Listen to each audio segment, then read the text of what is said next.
Apologize for a couple minutes late, but here we are. Excited for all of you and very appreciative of you being here. Just real quick introduction in the light of what we're doing, and then we'll get started in a formality. But this has never been done before in the state of Pennsylvania. I'm glad to be able to be a part of it and initiate it. And there's a lot happening, and there's a lot of reason to have this. So thank you. We're going to do the pledge first, and Park Rep. Wentling's going to lead us right behind. I pledge allegiance To the flag of the United States of America and to the republic for which it stands, one nation, under God, indivisible, with liberty and justice for all. Okay, real quick introduction. I'm Rep. Maloney from Southeast Berks County. To my left, you go ahead. Thank you, Chairman. I'm Representative Brian Smith. We are here in my district. I want to thank the chair for picking my district to come to for one of these meetings. I really appreciate that. Gets a chance for my constituents to come and listen to the information and speak if they would like to. I'd like to thank my two colleagues that came along with me, and just thank you, everybody. Really appreciate you showing up this evening. It's a beautiful evening. I know we'd all rather be outside doing something right now, but thank you for coming. And to my left is Representative Josh Bashline from Clarion. Thank you very much. Like I said, I'm Representative Bashline from Clarion and Armstrong counties. I appreciate the invite. I appreciate the insight we're going to have. I encourage everyone to speak their mind and educate us on any issues you might be having. And once again, I really appreciate the opportunity. Good evening, everyone. My name is Park Wentling. I'm a state representative in the 7th Legislative District, which is in Mercer County. I previously represented 4 different counties from Lake Erie and Erie County down through Crawford, in through Mercer, and then ultimately down to Lawrence. So thank you very much for being here, and thanks for having us. And to my right is my executive director, Griffin Crusoe, and doing a phenomenal job. I really mean that. And he'll tell you it's probably been a little challenging at times, but you'll see a tremendous presentation, I hope, tonight. You'll see some things that probably will shock you. And let's get to it. I will probably stop him just a little bit as we go and put some commentary in there, but I'm going to try to run quicker than I did last time because it does get a little lengthy and I want more time for you all. So here we go. Well, welcome everyone. Let's begin with why are we here? And we are here because first we want to share some knowledge about the nature of hunting, fishing, trapping, and boating.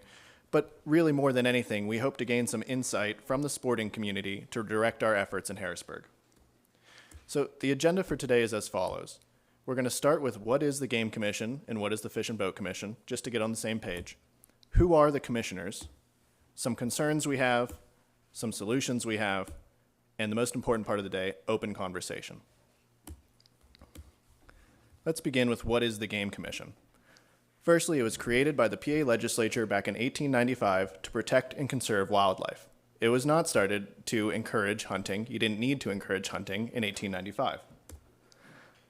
Their mission is as follows: to manage and protect wildlife and their habitats while promoting hunting and trapping for current and future generations. That's in their own words. Their key functions are wildlife management, which is ensuring enough game is healthy within the forest, game number assessments, providing food plots, habitat, hunting and trapping regulations, law enforcement, combating poaching, trespass, and public engagement, hunter safety courses, providing huntable game lands, easing the licensing process. Their director is Stephen Smith, and he was appointed by the commissioners about April of last year. Now, what is the Fish and Boat Commission? They were established back in 1866, primarily to deal with the shad population, but their responsibilities have really grown over time and they now manage boating, waterways, fish hatcheries, reptiles, amphibians, and properties used for recreational fishing and boating. Their mission, in their own words, is to protect, conserve, and enhance the Commonwealth's aquatic resources and provide fishing and boating opportunities. The key functions of the Commission are regulation and enforcement, which is fishing methods, bag limits, boating laws, education and outreach, teaching about fishing and aquatic wildlife, providing opportunities for fishing and aquatic recreation, and finally, resource management, ensuring that there are fish in the water, docks to fish and boat from, and adequate facilities to support anglers and boaters. Their director is Tim Schaefer. He's been in that position for about 3 years now, also appointed by the commissioners. In general, the commissions are both funded with your money, funded by the sportsmen, the game fund, the fish fund, the boat fund. They are outside the realm of most government agencies. We're familiar with the Department of Environmental Protection, Department of Conservation and Natural Resources, all those departments. These are commissions. They're a bit different. They're largely independent. That's what makes them different. And they are still guided by law, general laws.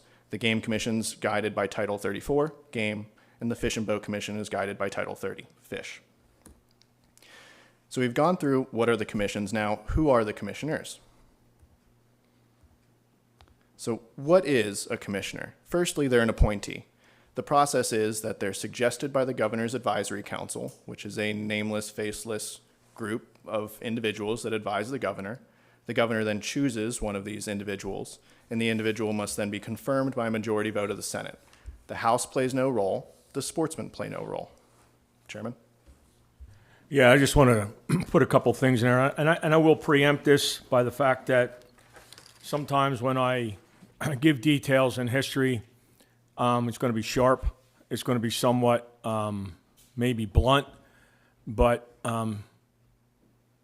truthful and frustrating in the same light. So I made a comment last time about the people who have, and I've rubbed shoulders with a lot of sportsmen over the years, and you'll sometimes hear this comment, politics should stay out of it. Well, let me tell you, folks, there is no way you're going to keep politics out of it.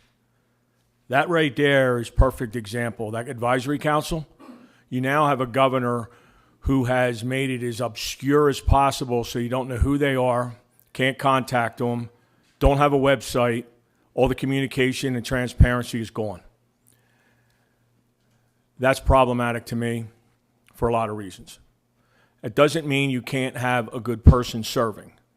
What it does mean is this is the reason for, and I will interject this several times, that my hope has been, and I did write legislation that, it's been tweaked a little bit, that sportsmen would elect their commissioners, and we'll get onto that. But I just wanted to interject a little bit about some things as we go, because when you see that confirmed by the Senate, that means that the Senate gets to go behind closed doors, discuss it with the governor and or the people. And like I said before, you can have an individual whose wife played pinochle with the governor's wife, and that's how they get appointed. It's that factually ridiculous. So anyway, go ahead. Thank you, Chairman. So they're an appointee. They are also a regulator. As I mentioned, the legislature passes laws that go into Title 30 Title 30 Fish, Title 34 Game, and the commissions, with input from commission staff and from the public, will promulgate regulations that add specificity to the law. Some of those regulations are hunting seasons, bag limits, etc. They're volunteers. Commissioners are not paid. Often they're retirees, and they serve for 4-year terms, a maximum of 3 consecutive terms. They are a vote. Each commissioner on each commission has 1 vote on their respective commission. They vote on new regulations. They vote on whether property should be bought. They vote on a number of things. And finally, they are representative. Commissioners stem from different regions depending on the commission, and they are supposed to represent their regions. There are 9 Game Commission regions for 9 Game Commission commissioners. We are in Region 1. Is anyone familiar with who the Game Commissioner is for Region 1? Region 3. Oh, excuse me. We're in Region 3. Is anyone familiar with who the game commissioner for Region 3 is? Scott Fedora. Let's see if we're correct here. Scott Fedora, well done. So that is the commissioner, the game commissioner for this region. And we are in District 3 as well for the Fish and Boat Commission. Now, the Fish and Boat Commission is a little bit different. They have 8 regions, but then they have 2 at-large commissioners. Those at-large commissioners purely represent boating interests throughout the entire state.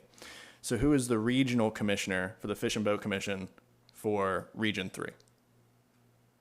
Don't know that one. That is William C. Brock. And the at-large commissioners are Charlie Charlesworth and Richard Lewis. So we've gone through what are the commissions, who are the commissioners, and now it's time to enter some of the chairman's concerns. General hunting and trapping concerns are as follows. The integrity of the game fund. As I had mentioned before, the game fund is sportsmen's dollars. It does not come from tax dollars. It does not come from the general fund. It is separate. It needs to remain separate and be respected. Ethical concerns with the Game Commission. The chairman can go into detail on this, but he has many concerns with some of the actions and activities that have taken place at the Game Commission. Wildlife and habitat management. Are we sure of the number of deer we have? Are we sure that our habitat can support our deer, our turkey populations, our natural trout streams, etc.? Chronic wasting disease. That's a concern that we hear a lot about. It's always spreading. It's been around for 50 years. We've been kind of doing the same thing for a long time to little avail, and it's of serious concern to our elk population. Fishing and boating general concerns are limited funds. The game fund is flush with cash right now, $500 million, $500 million are in the game fund. The fish fund and the boat fund, not doing as well. So I just want to interject a little bit there, and most of you, if not all of you, know that many of us saw it coming and knew that the game fund was going to be full of cash, to say the least, because of Marcellus shale gas and so on, the leases. So, but I do want to say something, I just said this before, with the Fish Commission with respect to their funds. So there was one piece of a legislative help that they got differently than they ever did before, which I think was a couple years ago. And that was, well, more than a couple, but it was Act 89, which put a provision in there which went to the gas tax. And the reason that that had a little amendment to it was that for the gas that was purchased for boating, it just went into the general transportation fund. So a piece of that was taken out so that when gasoline is purchased for a boat or boating activity, that money would go to the fish fund. So I just wanted to make sure, because I'm sure very few people know that that happens and or exists. So in all fairness, that's the little piece that they do get help with. So go ahead. Thank you. Another concern is the Fish and Boat Commission's influence on the Department of Environmental Protection and some of their regulations. The Fish and Boat Commission will do their job and determine that a stream is a high-quality stream for fish, and then the Department of Environmental Protection takes that and says, well, now we need to limit a whole range of activities that could occur around this stream. It's not the Fish and Boat Commission that's limiting anyone, but it's through their determination that further regulations come. So that's very good for folks to understand. You've probably heard for years over the Chesapeake Bay and all the different nuances that go with that, the pollution that runs downstream for it, and a lot of the things that have been done to clean that up. Well, if you live or know that streams get classified, and some of these Class A streams that can just be randomly changed, and I mean dozens at a time, can be a problem, and I'm going to give you 2 reasons why. One being, as Griffin said, the DEP will take that with their coordination and then say, okay, if you live within a region of this area, this is what you can and cannot do with your land. and I could speak to this because this is literally the first piece of legislation that I forced to have voted on and worked on when I came into the legislature that had to do with on-lot septic systems that you could not put on your property unless my bill eliminated a procedure that the DEP was using, and it was called anti-degradation. And the reason I'm going into this is because, as Griffin clearly placed out there for you to think about, I live in a region where this became extremely well known. And what happened was a group of people, which I'm sure some of you may even be members, and I don't believe it's ill intent, but it was the Pine Creek people. And they have their own money-raising, feel-good account, and they helped to pass these regs, and then a man not far from where I live subdivided a piece of property, and when he got approval for his on-lot septic systems, the Pine Creek sued the DEP for allowing it to happen because they were within these classifications: high quality, exceptional value. Okay? Through that, these people were literally shut down. One had a barn built, one had a house built. I can tell you the story about who became the DEP secretary under Corbett and how I probably helped him to leave due to this regulation that was completely unconstitutional and unscientific. And so that's very important, what Griffin put out. The other part I will say about is this. Our streams, to the credit of the Fish Commission, 2/3 of our streams in Pennsylvania would not have trout in them if they weren't stocked. So that's significant. And when you think about youth, when you think about planting that seed, when you think about encouraging and continuing with things that we are very passionate about, you may not necessarily, you may be a purist that says, I want to go and I want to fly fish for that 7-inch or that 6-inch little native. Well, guess what? You ain't getting kids to do that. Just saying. You may like that. You may want to pursue that. But at the end of the day, 2/3 of our streams would not have trout in them if they weren't stocked. Go ahead. Thank you. It's really just about striking a balance between business, sportsmen, our wildlife. And the final concern is license fees. Now, the only reason this is a concern is the Game Commission cannot set their own license fees. License fees are set in law. The Fish and Boat Commission has been given the ability to determine their own license fees. They have that ability for the next 10 years. Now, they have shared with us, and we believe them, that they have no intention of raising license fees. And it's really the last thing they want to do. But tell them what we put in as a provision so you would all know that. And a provision that is within the law is that if they raise a fee in a manner that the legislature disagrees with, we can have a resolution to say, no, you can't do that. So at the end of the day, the legislature does have control. The Fish and Boat Commission can't just charge $100 for a trout license or something. Okay. The chairman has a lot of concerns about chronic wasting disease, and we have a 3-minute clip that we would like to share with you. All I want to say, folks, is there's a lot more here, and I believe you have a code up there, right? You'll have a barcode? There's a QR code in the back that okay. shows the video, Okay. and one will also be So on the you screen. can get that whole entire video, sit wherever you feel like it, in your blind or in your living room or somewhere else, and watch it and watch it and rewatch it. Because there's going to be things you're going to probably have questions about, but I cannot get over the sort of direct concerns that I got from watching this video, and we'll go on. But just enjoy. They tell us it's infectious. They tell us it's the killer of deer. They tell us it's 100% fatal. They tell us that if we feed the deer, we are spreading it. They tell us it's from prions and they are everywhere. They tell us they are trying to stop the spread. They tell us they need our hunter-harvested deer to test for it. They use broken science. They have no answers after 57 years, yet they tell us we are on the verge of an epidemic.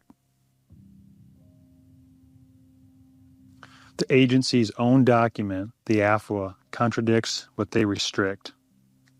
Evidence to date suggests that restrictions on feeding quantity would not mitigate the potential for disease transmission, and that putative mitigating practices such as spreading feed or bait over a specified area or restricting the kinds of food items that can be used did not substantially reduce the potential risk for disease transmission. The narrative began in 1967.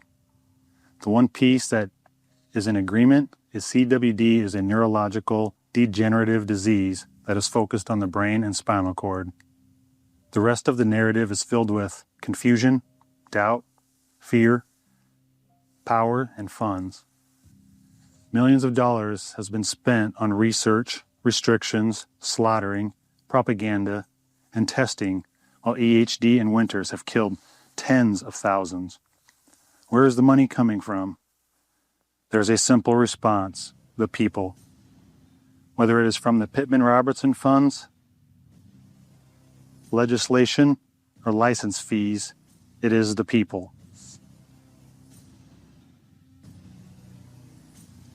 Recently, Federal Bill 5608, CWD Research and Management, was passed in the House with suspended rules and sent to the Senate, where it sat with no action taken for 8 months. The bill was then picked up in the Omnibus Bill, H.R. 2167, in December of 2022. $70 million a year for 6 years, equally $420 million. The bulk of the bill reads that state agencies and tribes can get a crack at millions as long as they follow a certain criteria in which the agencies wrote. New areas of detections, more funds. Strict management, more funds. More detections, more funds. Commitment of funds, more funds.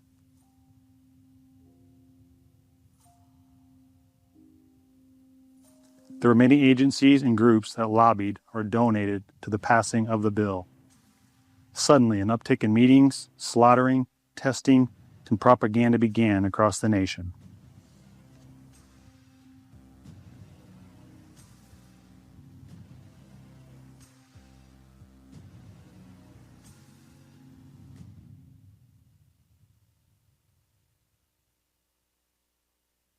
We aren't seeing the death.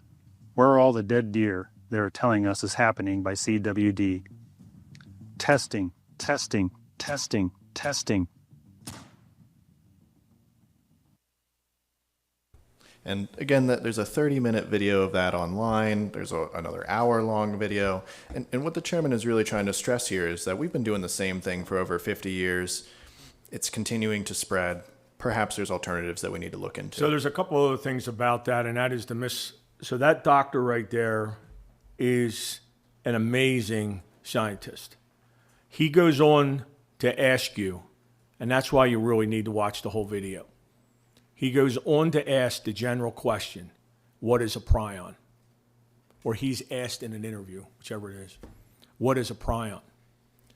And he'll say it over and over in this video. There is no such thing as a prion. It's a made-up word in his scientific world. He'll say it's only squiggly lines. As you saw the picture, it'll show these squiggly lines. He says, that's a prion. What is that? So I have major concerns with what is happening.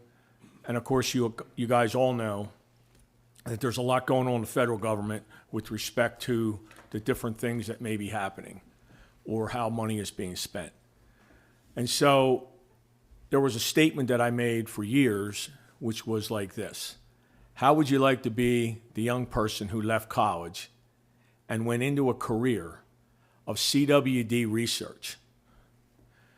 And 45 or 50 years later, your career was over and you didn't have a single answer. That's the reality.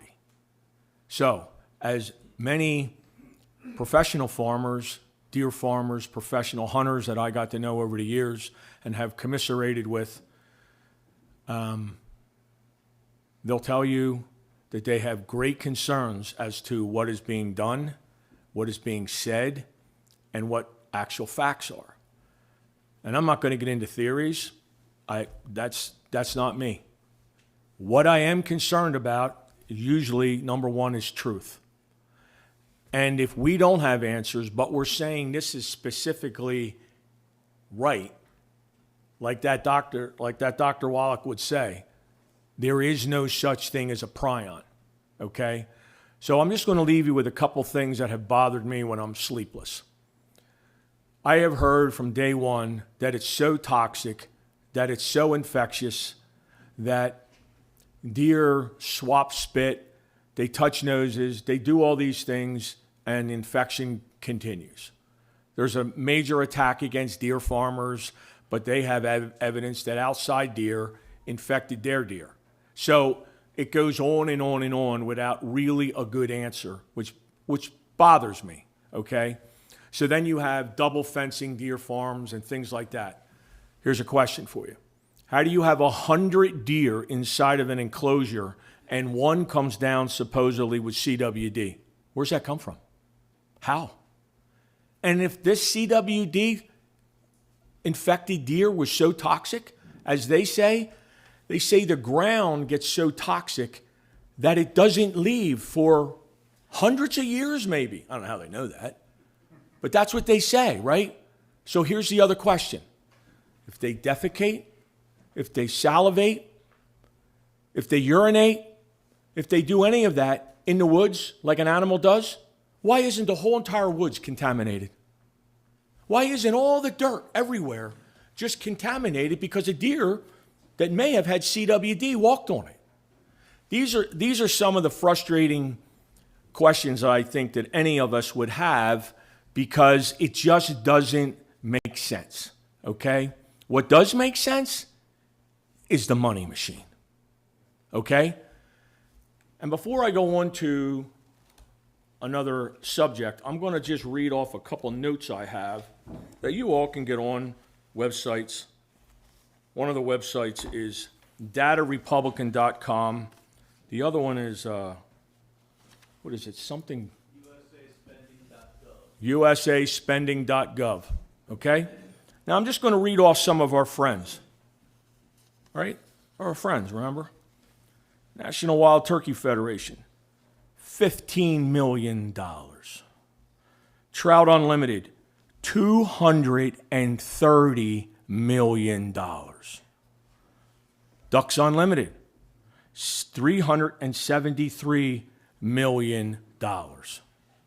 Pheasants Forever, $152 million. Nature Conservancy, $567 million. Yes, I'm emphasizing this. It's a lot of money. Oh, Penn State got $3,700,000 for mushrooms. I just thought I'd add that. National Deer Association, $4.5 million. You know that that's very connected to the commissioners, right? Okay. Rough Grouse Society, $6 million.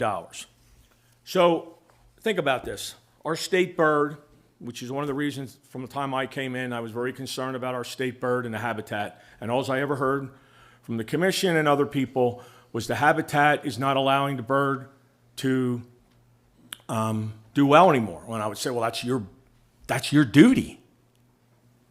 So I only know of one place since all the years that I brought this up that there's a study going on right now. And I only know that because a game commission official told me. And that's an employee, out there in the ranks, boots on the ground. So I tell you that, and this would probably be a good segue for something else that I just finished reading. So I got this book, and some of you guys know that I was very much into nutrition in another lifetime and bodybuilding, and fortunate to win a lot of competition and do well and walk away from and go into business for myself and put that on a shelf. The reason I bring that up is because we are what we eat, right? I mean, I think we'd all agree to that. More than likely, we eat more than we should, right? Did anybody see the report that just came out in the last week or so on Girl Scout cookies? Nobody saw it? Oh, you did. Full of glyphosate. Totally full of glyphosate. That is Roundup. That's what this book is. I challenge anybody. It's a simple reading. It's got a lot of like medical terms in it, but it's simple reading. One of the things that I like about this as we preempted this meeting, this book has at least 30 pages of reference. So in other words, to make your statements and to make sort of factual writings, you have to back it up. So this is backed up with a lot of data about what Roundup is doing to us through our agricultural community. But I'm going to read the preface, just one paragraph, because it's current. Monsanto knew for decades that glyphosate causes cancer and a deadly return of other devastating illnesses.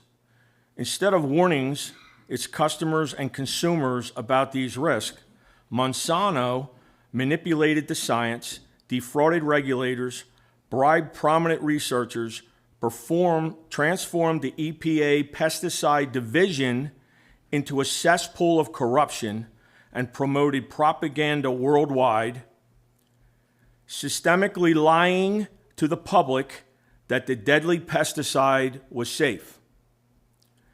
This company injured public health, destroyed our soils.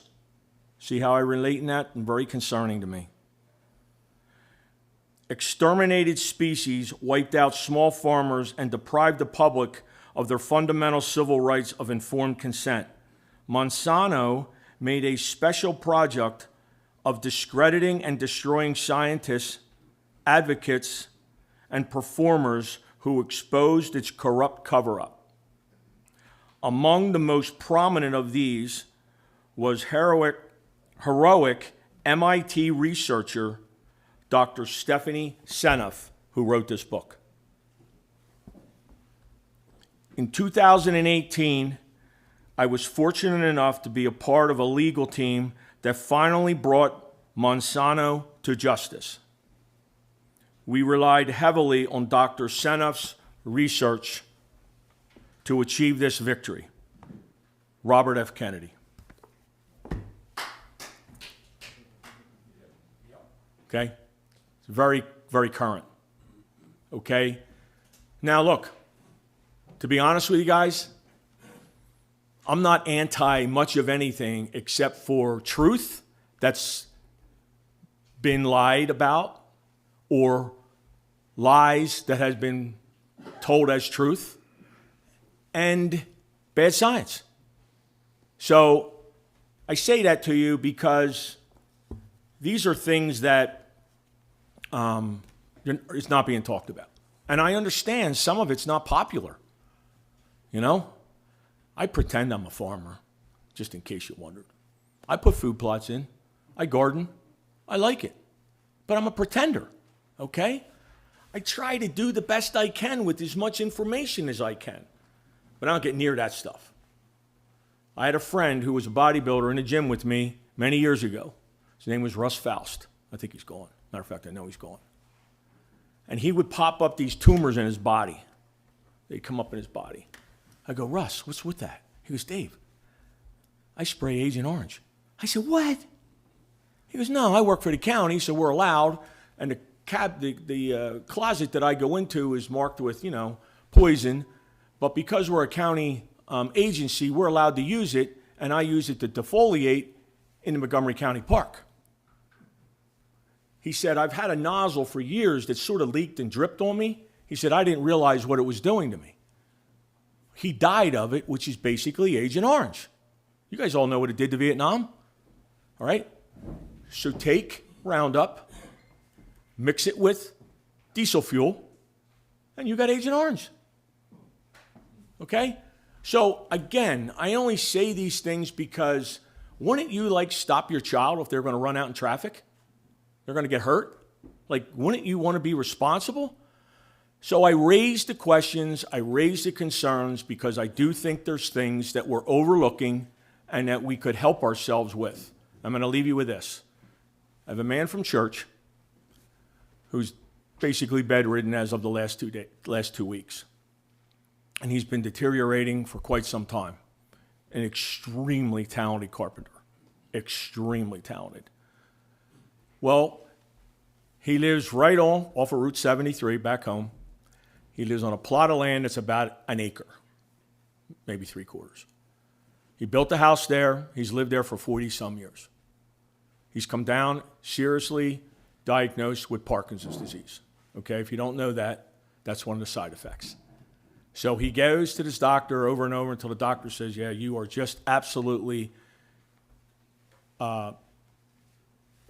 getting worse, and you have Parkinson's disease. Do you live anywhere near a farm?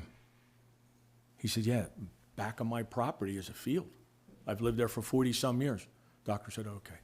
He wouldn't go any further because it's in this book. It's written about the dangers, the things to look for, and I had beehives. I just was out with my granddaughter to check out a beehive. I lost 2 out of my 3. So the man that I actually buy honey from has a big problem because he fights with his neighbors because they spray their yard. And if he's downwind, he loses his bees. So we know this stuff is happening. I'm not here to sound an alarm. I'm here to say, what really is CWD then? And if the soil is so contaminated and we're reading this stuff and being told all this stuff, how do we proceed? Like, what is the answer? And as I've been told by several people across the country, the way it was said to me is they don't really want a cure.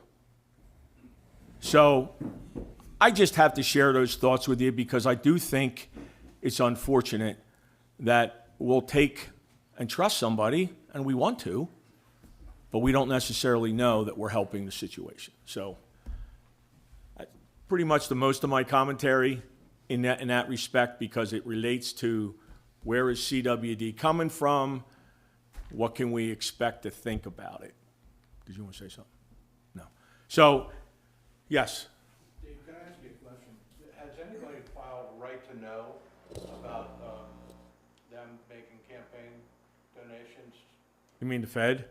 Yeah, to state or federal? Well, I think that a lot of that's being uncovered now. I mean, I hear Robert F. Kennedy calling congressional members out and saying, well, you get this much from the pharmaceutical and you got this much. And I think a bunch of it is public information because of campaign finance reporting.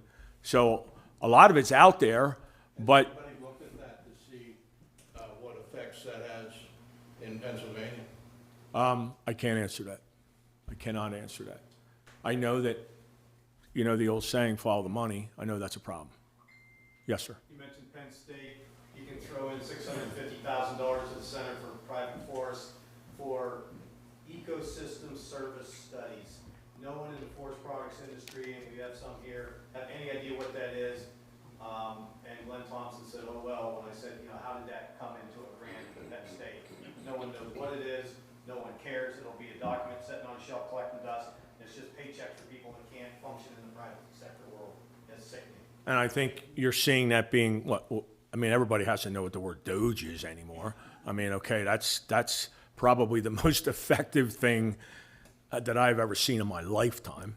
But I will tell you, somebody asked me at home about this. We did this actually in the House several years ago when Governor Wolf was in there. And we were called the Common Sense Caucus, and we went into all the state agencies and we uncovered all the 990 accounts, savings and checking account in the business world. That's what they are. And so the state agencies that had these, we were uncovering all the numbers, and believe me, we got into the hundreds of millions of dollars. But you know what happened? Thanks, nobody's ever done this before. Now we can spend it. Or leave it alone, we need it for later. So it was an identifier, But in my mind, at the end of the day, it didn't really help us because it gets forgotten. It's not written about. The press doesn't really care. And we were actually ahead on that, but now it's anybody's game. How about a list of congressmen and U.S. senators who are getting kickbacks from all these grants flowing out to Ducks Unlimited, Trout Unlimited, Rocky Mountain Elk, Nature Conservancy? How much of that money's ending up back in campaign coffers, which is basically money laundering by taxpayers? So that's a good question, and I can't answer it as the question that you asked because I wouldn't know what that is.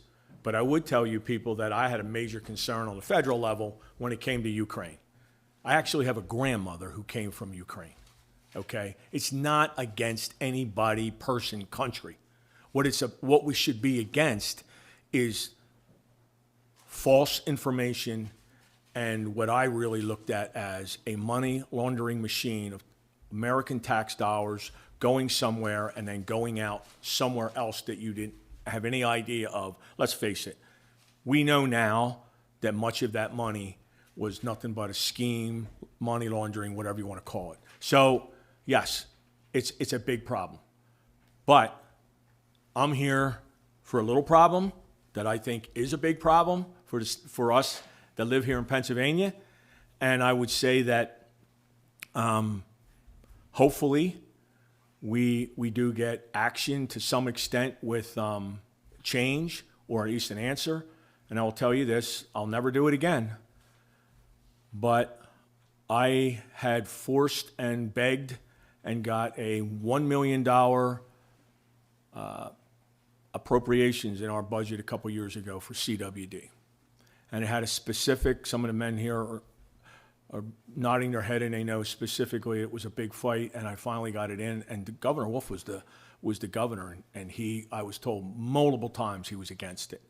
He wanted more money to spend in other places, but nevertheless, I got that $1 million in there. You know, I've challenged the Game Commission over it because it got dispersed into 3 places. One of them was $248,000 went to a California-based company to train dogs to sniff poop. I'll repeat that, poop, okay? It's insulting. That's why you get insulted by what you see and read, because that wasn't the purpose of the money. And if you don't know, the spotted lanternfly made itself known in my backyard. That's where it came from. I could tell you the history to it, investigations that took place, federal government came in, all of those things. But I went to Washington with a file bigger than this and handed it to the Undersecretary Ibach and handed it to him and said, I did right to nose on this.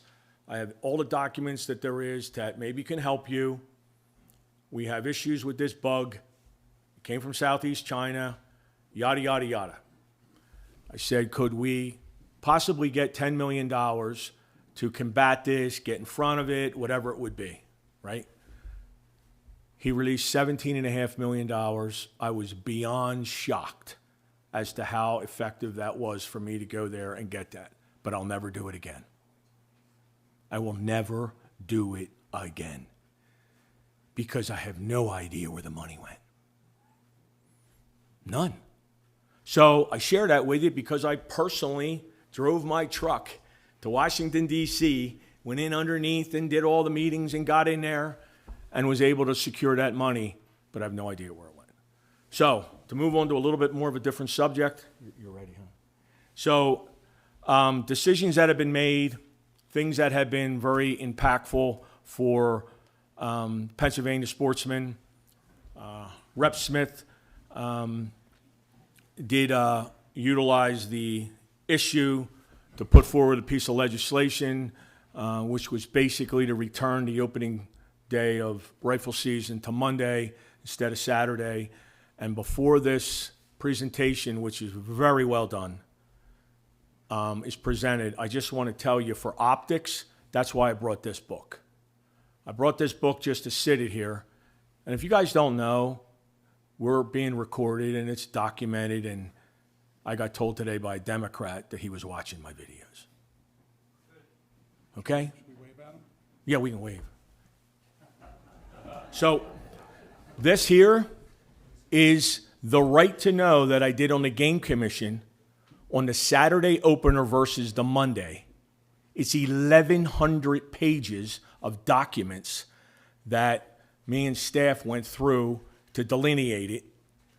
And the number is exactly opposite of what the game commission is telling you. And right there's the facts. So go ahead.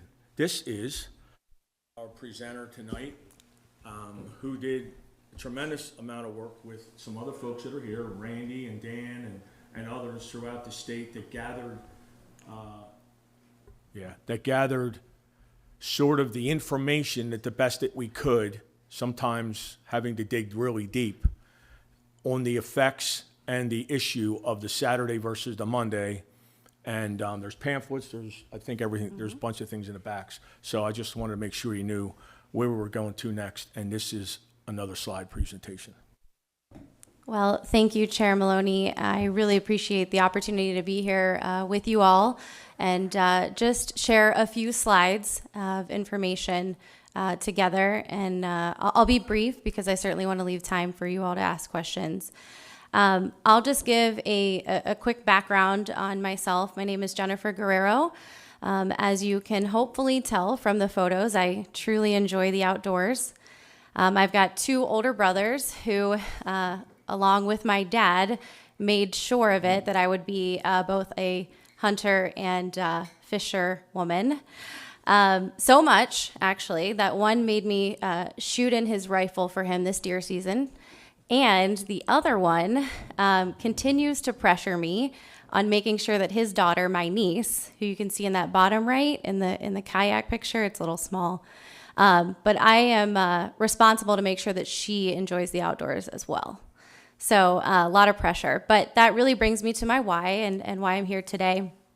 The bottom left picture, just so you have some background here, that was my first trip to Harrisburg to meet Rep. Maloney. And, you know, I think that was on my wedding anniversary, wasn't it? It was. Yeah, that's how important this was to me. Just saying.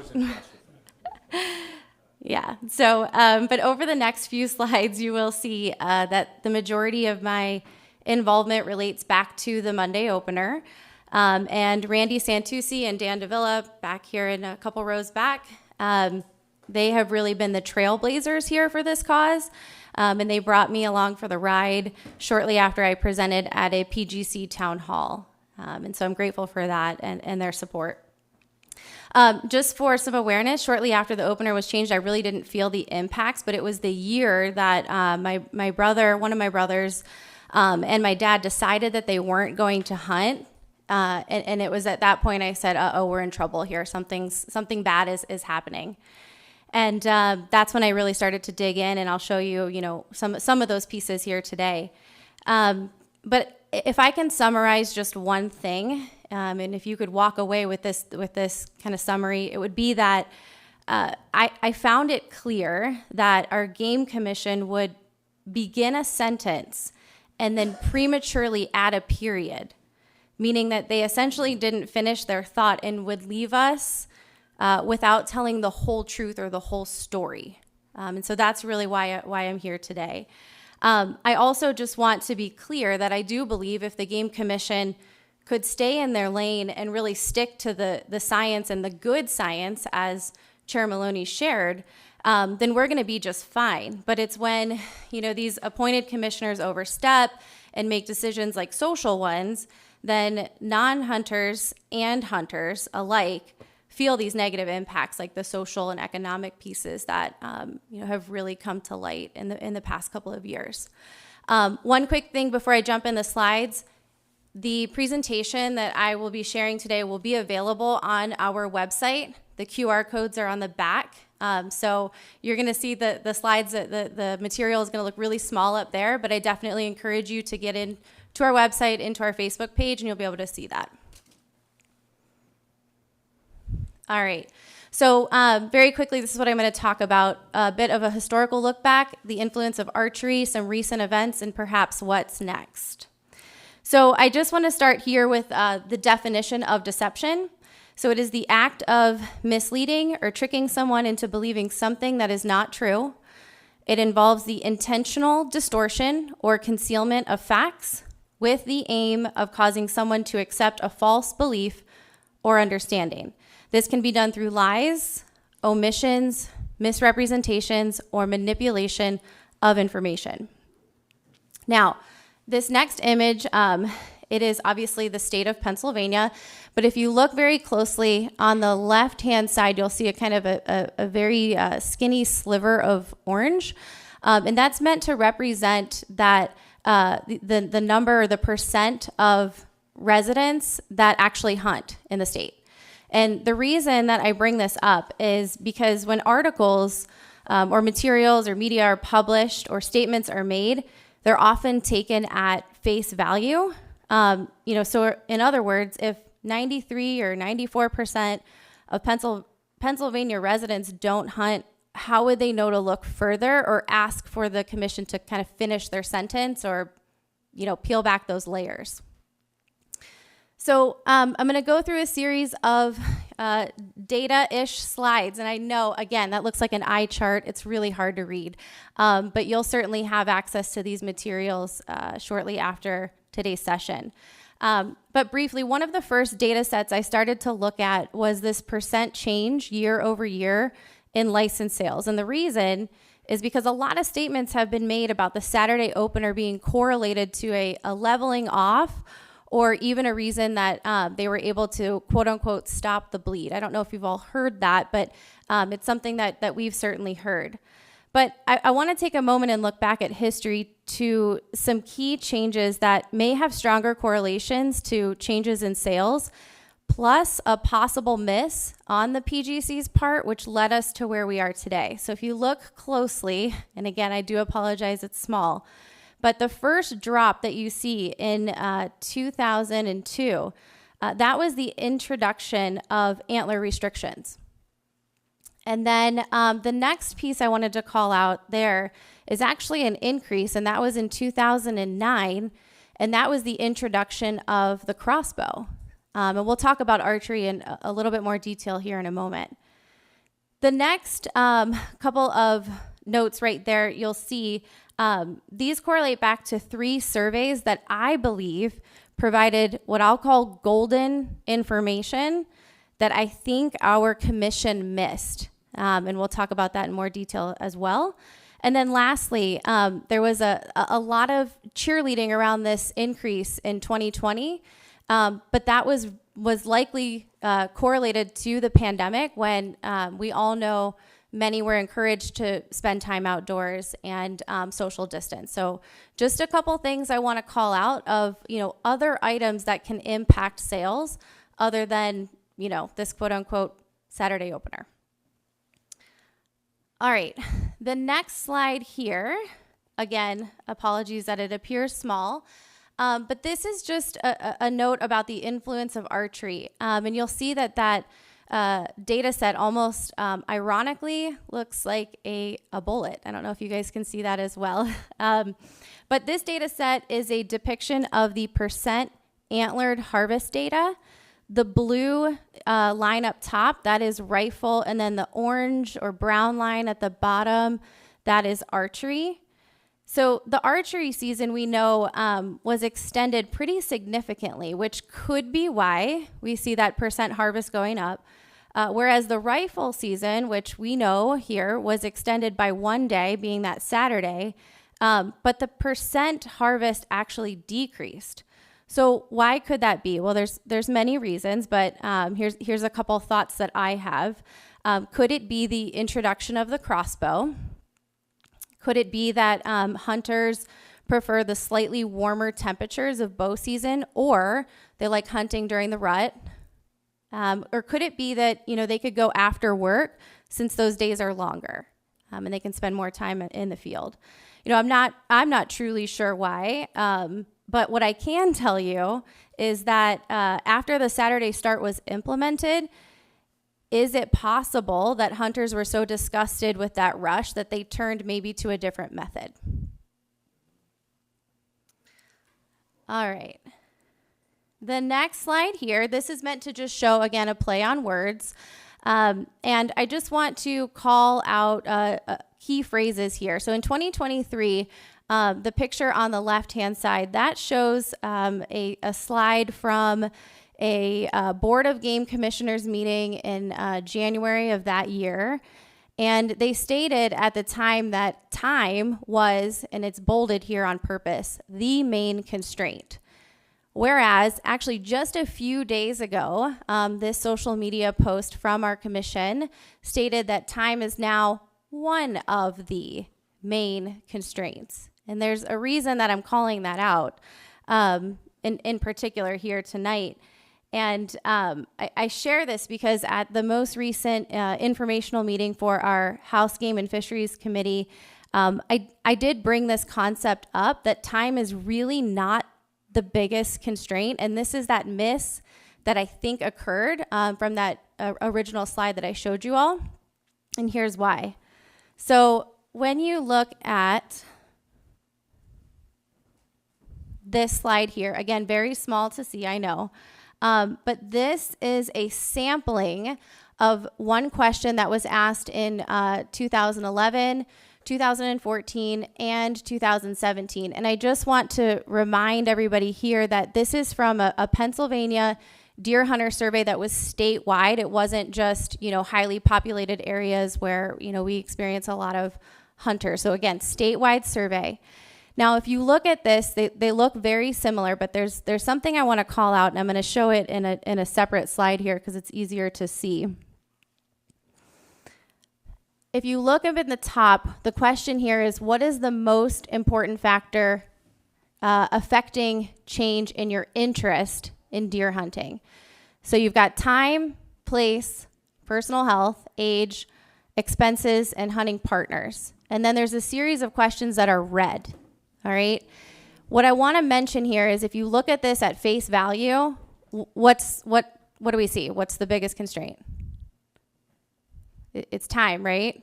Just like they said. No, it's actually not. So when you take those three questions that are in red, they all fall into the same category of deer seen or harvested. So if you actually add those three questions together, do we see the deception? So if they looked at this in a more scientific way, perhaps, they would know that people were losing interest in hunting because they weren't seeing the deer and they weren't able to harvest them. So, But the PGC will tell you that deer multiplied even though you kill 3 every time you kill a pregnant doe. In big numbers, they say it multiplied. So I just want you to know that there's just no way with less hunters and more opportunity and more dead deer that you're then going to say, we have more deer. I mean, math just doesn't lie. Thank you, Chairman. And then the bottom will show you another question here that says, number of antlered deer you saw. How did you feel about it? And obviously, it's clear that majority of individuals said it was too low for me to be satisfied. Which brings us to this question here. So out of these surveys, we're left with 2 actions: either manage the deer or figure out how to give hunters more time in the woods. Now, ask yourself, which one's easier to do? Add a few more days to a season, or truly manage the deer population? So remember, we cannot control what people do with their time. But those of you in the audience that hunt, which I imagine is majority of us all here, that thumping in your chest when you see a whitetail, even if it's just a flash, right? That buck fever, that's what brings people back. That's what keeps you engaged. That's what reactivates those hunters that maybe, lost some interest. I would say so. Yep. Thank you, Randy. Yep. All right. So one more quick thing here, and then I'll wrap us up. But this here is actually from a recent. Well, it's from 2024. But I want to just share that one of our this is from the Game Commission. They had stated that we had faster license sales due to a Saturday start. So if you read the two sentences there, again, you see that where it says at a much faster pace. Now, I just want to share with you all, and many of you probably know this. Let me just click through.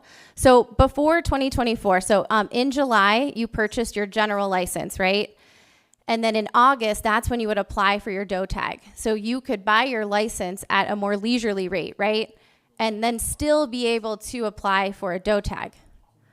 Then in 2024, when this changed, you can see here in July, you purchased your general license and your DOE tag at the same time. So you had to purchase your general license, quote unquote, sooner in order to have a chance at getting a DOE tag. Remember, you cannot purchase a DOE tag without a general license. Does everybody see the deception there? Okay. All right, so I'll close us out by just, again, sharing that here, that, again, the PGC stated that due to the Saturday start and the new online licensing system, hunters were buying their licenses earlier than ever than compared to 2023. No mention was made that for the first time in modern history, hunters could apply for their antlerless tag the same day as buying their general license, and only hunters would know that if you fail to apply on day one in many WMUs, you're not getting a DOE tag. So you pretty much had to in order to get one. All right. Oh, go ahead. Were you going to say something, Chairman? I'm going to wait. If you're Okay. close. Yeah, I was just gonna wrap us up here of what do we do, and then I'll certainly pass it over to our representatives. But it's our duty to get educated and read and understand and learn the bills that are being proposed. But additionally, it's also our duty to get involved and use our voices, which we're here doing today. And with that, thank you.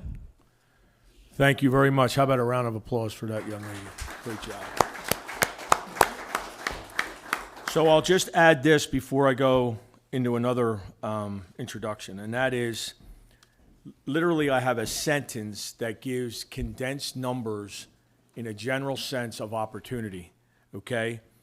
And this is what it is. Pennsylvania went from 120 to 150 days of hunting opportunity in Pennsylvania to 200 to 250.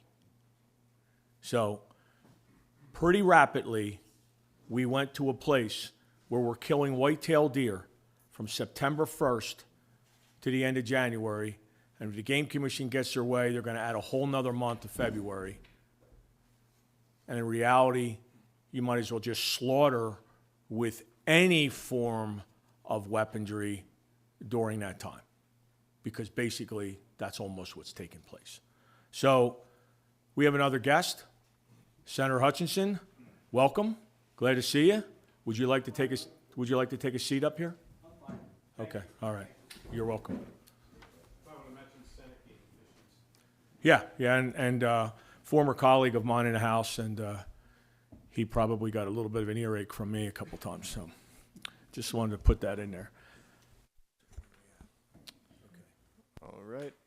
Okay, folks, what we're going to do now is really just move into questions and interaction and good dialogue.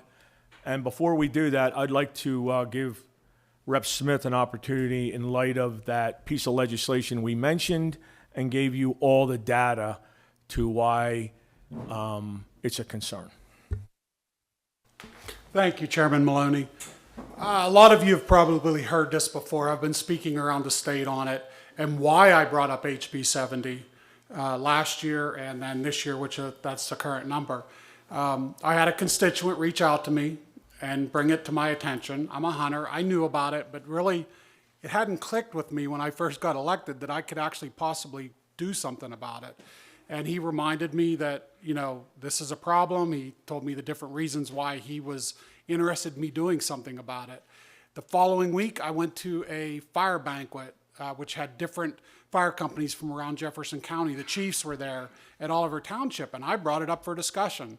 And there wasn't one person in the room said, that's a bad idea. They were all for it. They understood what it had done to them, to their fire companies, in breakfasts, in gun bashes, and stuff they did that weekend. So I kept thinking about it. And I did remember. So I grew up in Marion Center, northern Indiana County, and Marion Center had a breakfast every Friday, Saturday, Sunday morning for years when I was a kid. It all went away. And talked to a couple other places that had gun bashes that weekend. It went away because people quit showing up. So I actually reached out to then our liaison at the Game Commission, Josh, and said, hey, I want to do this. And he helped me do it. I had another rep contacted me right away and said he wanted to do it. And we kind of had a discussion. And I decided to take the bull by the horns and bring the bill to fruition. So that's why I'm sitting where I'm at right now, trying to get the economic and social aspect of hunting back into our field. I get attacked. I get bad things said on Facebook, but I'm a strong person. I let it go in one ear and out the other, and in one eye and out the other eye. I get people that it's better for them individually. I understand that point. That's not why I go to Harrisburg to represent. I got to look at the whole picture, and I understand the economic and social aspect this change has made, and I want to fix it. And I'm hoping my fellow legislators in Harrisburg will come to a point where they all agree and we can get on the same page and run this through the House or through the Senate. We do have a senator who has put the same bill into the Senate Game and Fisheries, and I know they've been reaching out looking for information, so hopefully maybe something can get solved in the Senate side. But even if it does, it still has to run through the House. So we still have some issues there that we'll contend with if it gets here. So thank you for listening. Thank you, Chairman. And I will say that one of the best pieces of that pairing is the fact that there are decisions made, and as it was clearly explained today on how the makeup of the Game Commission is, which is why the piece of legislation that I would give anybody who wanted to run it, but to me, I put a good amount of time into tweaking it, and that would be that hunters elect their commissioners. So there again, it's kind of goes together with why we are here. So with that being said, Griffin is going to... All right, now it's time for the public comment, and can we begin with Dan Schaefer, this Sportsman's Club's vice president? He wanted to discuss Sunday hunting, and if you could please walk up to the microphone. Anyone who speaks, please walk up to the microphone. So Dan Schaefer, if you'd like to make some comments.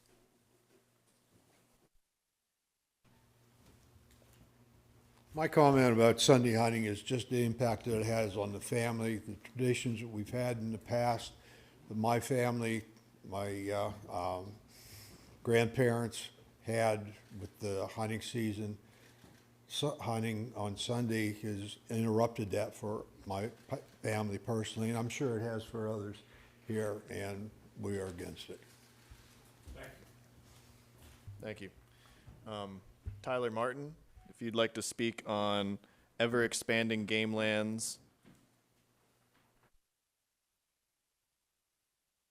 First off, thank you for this forum. I think it's very informative, and then also it's very chronologically run, and I appreciate that very much.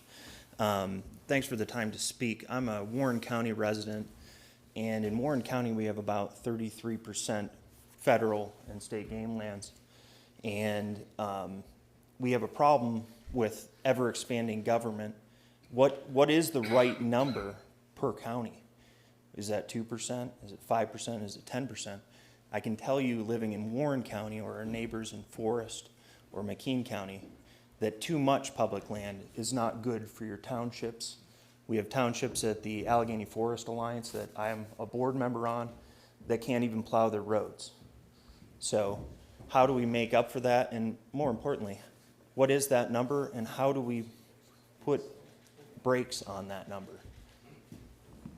So I'd like to just make a couple thoughts with respect to that. And I know this subject on a couple different levels, and I am very defensive of game land for us sportsmen. Statewide, I don't know that there's an answer to percentage of county. I don't know that you can answer that, because how do you compare that to Chester County, Philadelphia versus Potter.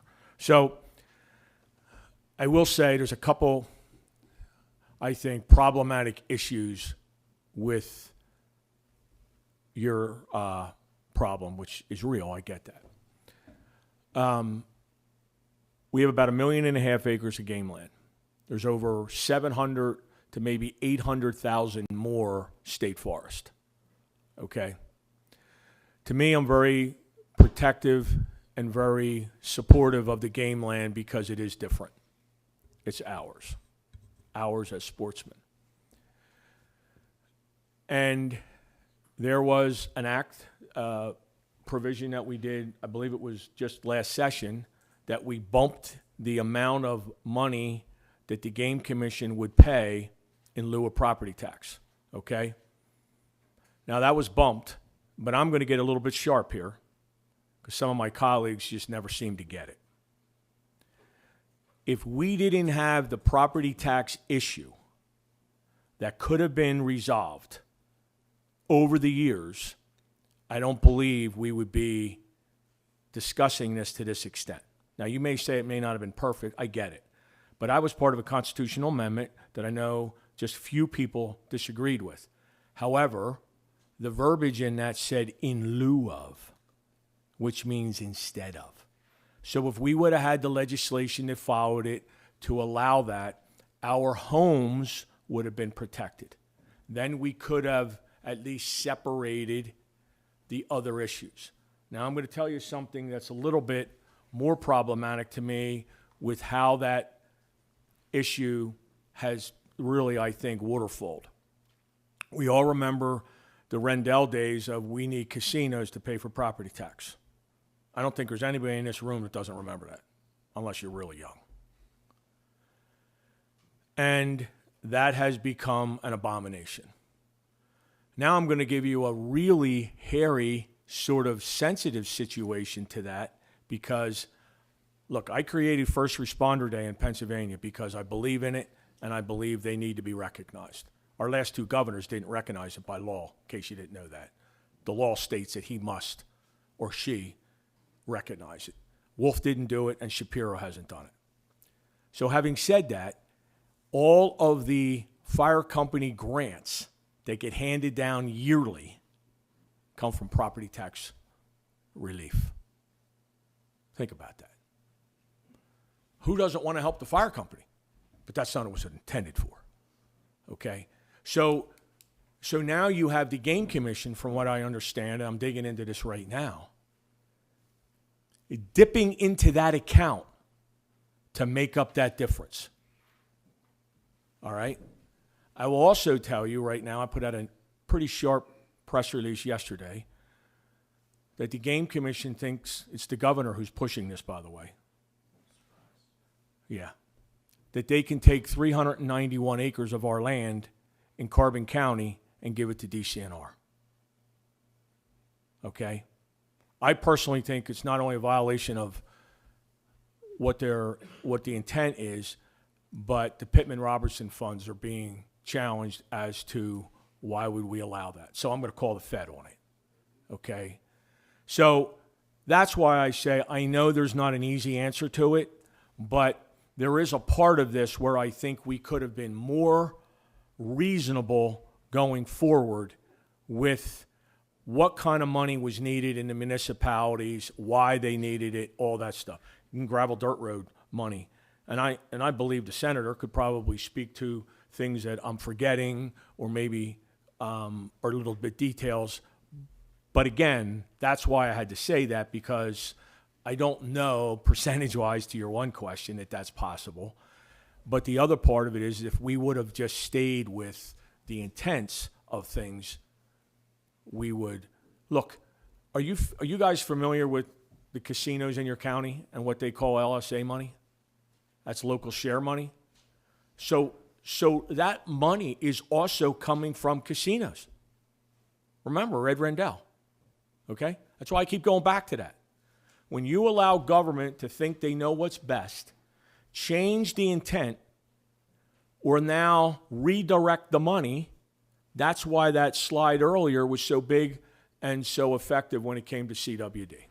So I don't know if I helped you, but I really appreciate you bringing it up because I know geographically it's a problem in some places that it isn't in others. And we would like to work with you all in trying to find a solution, because I know that the counties that we represent at AFA, we are saturated. And I'm a sportsman. I hunt, I fish. I grew up at a hunting camp. I'm originally from New York State, where I watched them go from a Monday opener to a Saturday opener, and I was like, no, please don't do that because of the economic. And I'll add something to this, which has been a pet peeve of mine too, which is why I didn't really want to get so far off on a tangent. But all nonprofits pay no property tax. Okay? So that cute little building that might be down at the end of your road that has 10 acres attached to it, that's a nonprofit, doesn't pay. But the rest make up for it. I have a county that doesn't seem to get it, and they, through the redevelopment authority, take over land that was paying property tax to the local school districts, and now they took it, and there's no tax payment. The county's taking it.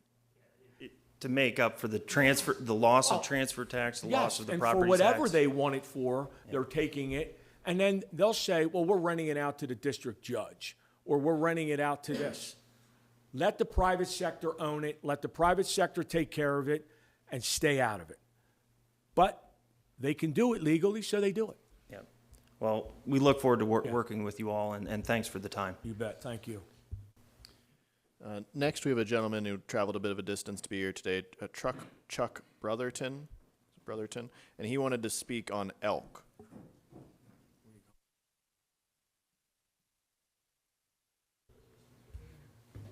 I just want to get a name before I don't. My name's Chuck Brotherton. I'm from Benezet, PA. I have been talking to, and I might slaughter his name, Mike Armanelli. Armanelli. Okay. I believe you were at a meeting a couple weeks ago with him and also with Kika. And they brought up something. They had a proposal and things that was from me. I own a store. I live in the top of the Winslow Hill in Benezet, and I own a small store in between, right in the middle of the two feeding fields. The Game Commission calls Benezet the elk capital of Pennsylvania. I'm from New Jersey. I used to come to Pennsylvania on the weekends, sit in the middle on the ground, in the middle of a bullfight, take pictures. I would see 500, 600 elk in a day easily. I moved here because of that. I live right in the middle of it, right on the back of a feeding field. I'd take my 90-year-old mother out. We'd go see 200, 300 elk a night. Now, if you can find 40 elk at one shot, it's a miracle, okay? Now, because I own the store, I talk to a lot of people. The partitions, the things that I took, and you got over 2,000 signatures on that, is because people come to the store. Now, somebody came to the store who does all the planting in Benezet for the Game Commission. There's 22 feeding fields in Benezet.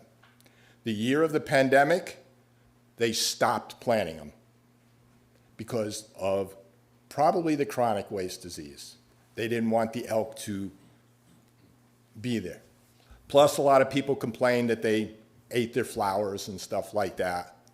And so I didn't know why they were. So after a while, this guy told me that. Then somebody came onto the deck and told me this, the person who plants it.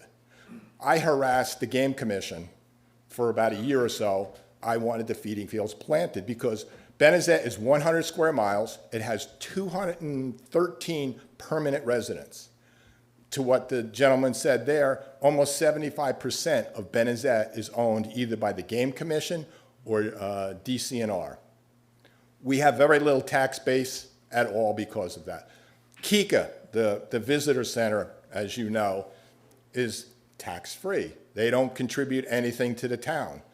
Benezet lives on tourism. That's all there is. There's about 7 or 8 businesses in there, And our numbers have gone down. Now, Jeff, who was there, his numbers have been going down every single year now, as well as mine. And I also talked to a lot of the people around, and their numbers have gone down. So who was Jeff? And just to make something It's the clear. president of Kika. Okay. No other one just retired. I wasn't there at that meeting 2 weeks. I thought you were talking about something else, but no, I was. They not. gave me your name that you were there. Well, a lot of people do that, and that's great, but I wasn't there. I can't- I mean, I wear camouflage a lot, but I wasn't there. I can only do what I told. I know. I appreciate it. But, yes, I think you have brought out a picture of a dynamic that is almost like you're damned if you do and damned if you don't. And the reason I say that is because the amount of money that was put into that location, the amount of vision, if you will, and as an avid hunter, I will also tell you I'm totally offended by the fact that an out-of-stater can get a tag at the same chance that I can. And I just think that should be Pennsylvania. But that's a whole nother bill. But anyway, having said that, I've talked to numerous people over the years, made a lot of trips up there. I have a very personal friend who just built a place in there, and I can't tell you the shock I have of what real estate is now there. Holy smokes. So there is a dynamic that, if you will, worked, if that's what you are after. But there's other dynamics that didn't. For instance, like when they step in my yard, it's a whole lot different than when a deer steps in my yard. And when they eat, it's a whole lot higher than any other animal eats. And so you have these things that become the impact, if you will, of this change, okay? I'm not actually surprised that they did what they did with the fields to actually scatter them. So I want to take this opportunity to tell you why I've always gone after the Game Commission with habitat. The deer got scattered because they didn't do the due diligence of the habitat in the forest. Deer love to go alongside the road and then play in traffic because there's grass there, okay? The only place the elk eat right now is the private fields that people have planted. And they're a little bit different than a deer, but the deer, for what some people don't understand, is that deer are browsers. They're not grazers. And the big difference of that is a deer will nibble here and nibble there, like your hosta, like your tulips, like your corn, whatever it is, they will go from place to place. You can also condition them to know that there's always food in a place, otherwise called baiting. Mm-hmm. But we also have fields, and farmers put in crops. And I'm going to get a little bit sharp here.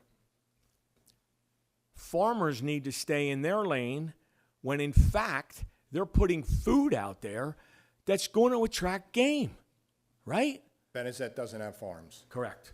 And I think that's important to note because you have a dynamic that goes on other places, but there you don't because they're going to rely on whatever they can get right there. Mm-hmm. Okay? So, yes, I do believe there was a lot of pushback about the interaction within the people that lived right there. And what's the gentleman's name that has, I think, 2 stores there? I think he has the PA thing that he made. Is that the elk? Wildland, what's that fellow's name? I don't know that many people that own 2 business. I don't. Maybe they own rentals and business, but. Yeah, he has a country store. I think he sells the sweatshirts and T-shirts and. Elk Life? Yes. Yes. Yes, Elk Life.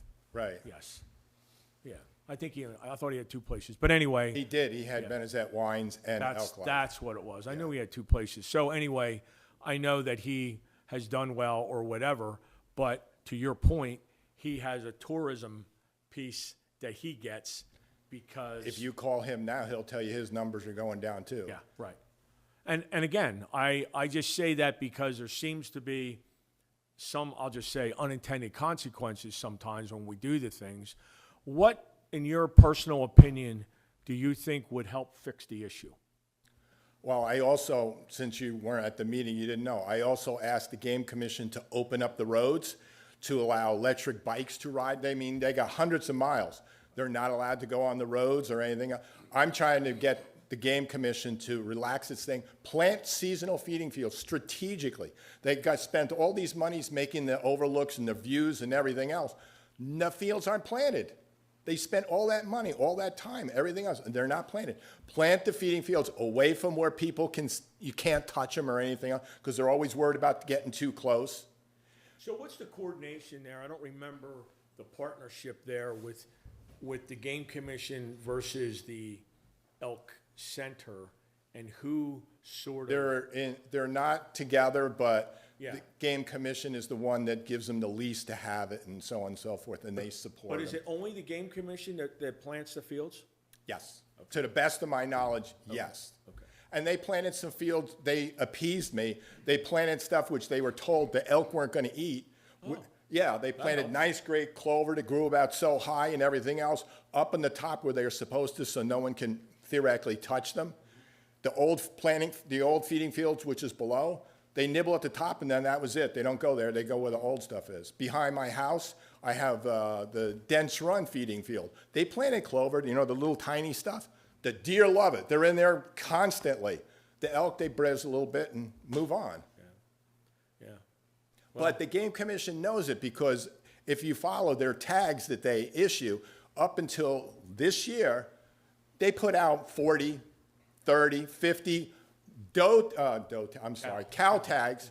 This year they only put out 4, and one of them didn't get filled. Wonder why? Same thing, your deer. They're not there. I don't think, and I know you may not want to hear this, they're like pets. I know. Okay, I have the store, and they hang out between me and Jeff's yard across the street. They eat the apples, and I play policeman and let the elks go across the road and everything. I don't think there should be actually hunting on the top of the hill, because you can walk up to them. Last year, a year before, they hunted on the back of the viewing field. There was about maybe 15 cows. Some families were walking back there. They shot it in front of the kid. The herd went about a couple hundred yards, stood there while they dragged the other one off. Yeah. I mean, I know I'm a hunter. I have an elk hanging on the wall. I didn't have not here, but that's not hunting. Yeah. And you know, it's just like Yellowstone. You can go in Yellowstone, and I can show you pictures up there. The bears are right next to the car. It's not. I don't think. In my opinion, they shouldn't be hunting on the top of the hill. Right. Well, I'm glad you brought it up.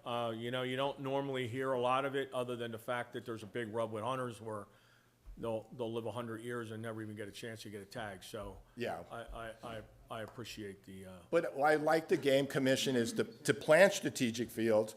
They made Benezet. I invested money in it, and so did all these other people. And now you're not living up to what you started. We'll make and a personal request. That's my land that you're keeping off. We will make a personal request, and you'll be the first one to find out what the answer is. I'm just saying, it went to that meeting that I told you about and everything else. Mike can tell you about it. Jeff, everybody else. I asked to come to the meeting because I wanted to talk to them face to face. I harassed them quite a few years, and they finally planted a couple fields. Okay. But sometimes a lot of noise helps. That's why I'm here, because I'm told you're the guy for that. All right. So I'm hoping you can put like I said, I turned down 2,000 signatures, gave them all the views of all the feeding fields, everything else like that. So I'm hoping you could put a little more pressure on. Thank you very much. Thank you. Kelly Monheim, is it Monheim? Kelly Monheim wanted to discuss wildlife management. My name is Robert Monheim. I'm a friend of John Manis. I'm also the new president of the Pennsylvania Deer Farmers. Lucky me, huh? Yeah. Okay. The gentleman you were talking about, the doctor, they call him Dr. Deer. That's not that guy. That's not Dr. Deer? No, that's not. Oh, I'm sorry. I thought it was. We're having Dr. Deer here in Blair County for the Pennsylvania Deer Father. Yeah, we wanted somebody to come in with a different opinion so that people can hear a little bit more about the CWD and what else is out there available. The other thing, people, I don't know if you guys are aware of it, and we're trying it. Oklahoma's been doing it for 3 years. We want our deer, we're breeding our deer to be less susceptible to CWD. What we want to do is stock our state with our deer.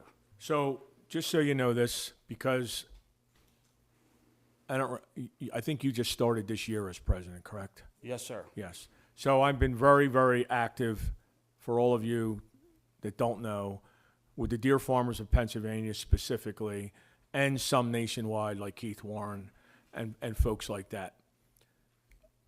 I like to stay in the lane, but I want to give credit where credit's deserved. I have said numerous times that it's folks like this and organizations like this who have spent a tremendous amount of time, money, and research on looking for answers, okay? I was the guy who looked at the Game Commission and said, I have a proposal for you. This is on video. That you use your fenced-in enclosures, open them up, let our natural deer go in there, and bring one or two or whatever of our deer farmers' CWD-resistant deer in there and let them breed them. Then let them go back out into the wild, and you will have started a process of deer resist to CWD. Now, I believe that. Matter of fact, the text message that I got shortly after saying that was, holy blank, I can't believe you proposed that to them, because that's just like something we would love to see, so on and so forth. Now, I'm not saying it's the answer, but this is what I am saying. There is a part about this CWD-resistant deer, and I'm not a biologist, I don't want to be a scientist, but I can read. And I can present you information that's factual, just like I did tonight. And I also showed you this book because somebody else did all the research and she spent a tremendous amount of time to do it. Okay? The reason I say that is, even if you have CWD-resistant deer, which I fully support, it's not getting to the crux of the problem. But it would help. And I appreciate the fact that anything that we would do would be helpful. But this is where I'm going to get a little sharp. I am not convinced that our Game Commission wants answers. I believe they had been infiltrated by an ideology that, quite frankly, the simplest way I can tell it is, the deer are hurting our landscape and they have to go. To me, that is what's happening.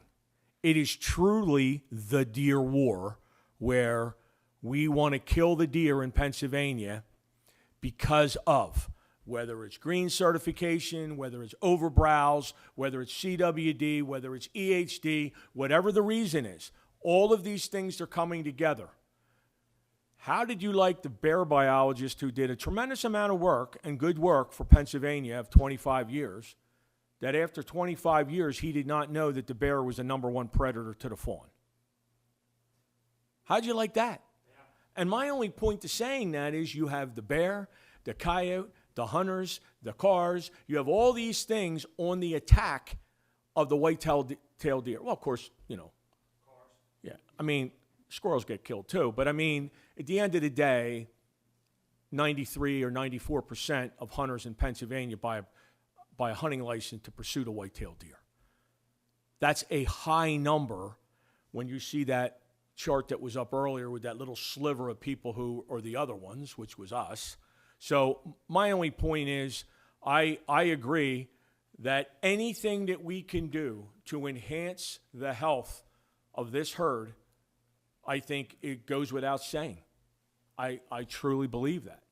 So We want to do. We want to send deer out there that our 2-year-olds have massive racks, and our does are the mothers. We want them out there so people will be coming to Pennsylvania to see big deer. That's right. And a healthy deer. And I know this discussion gets wearisome to some people.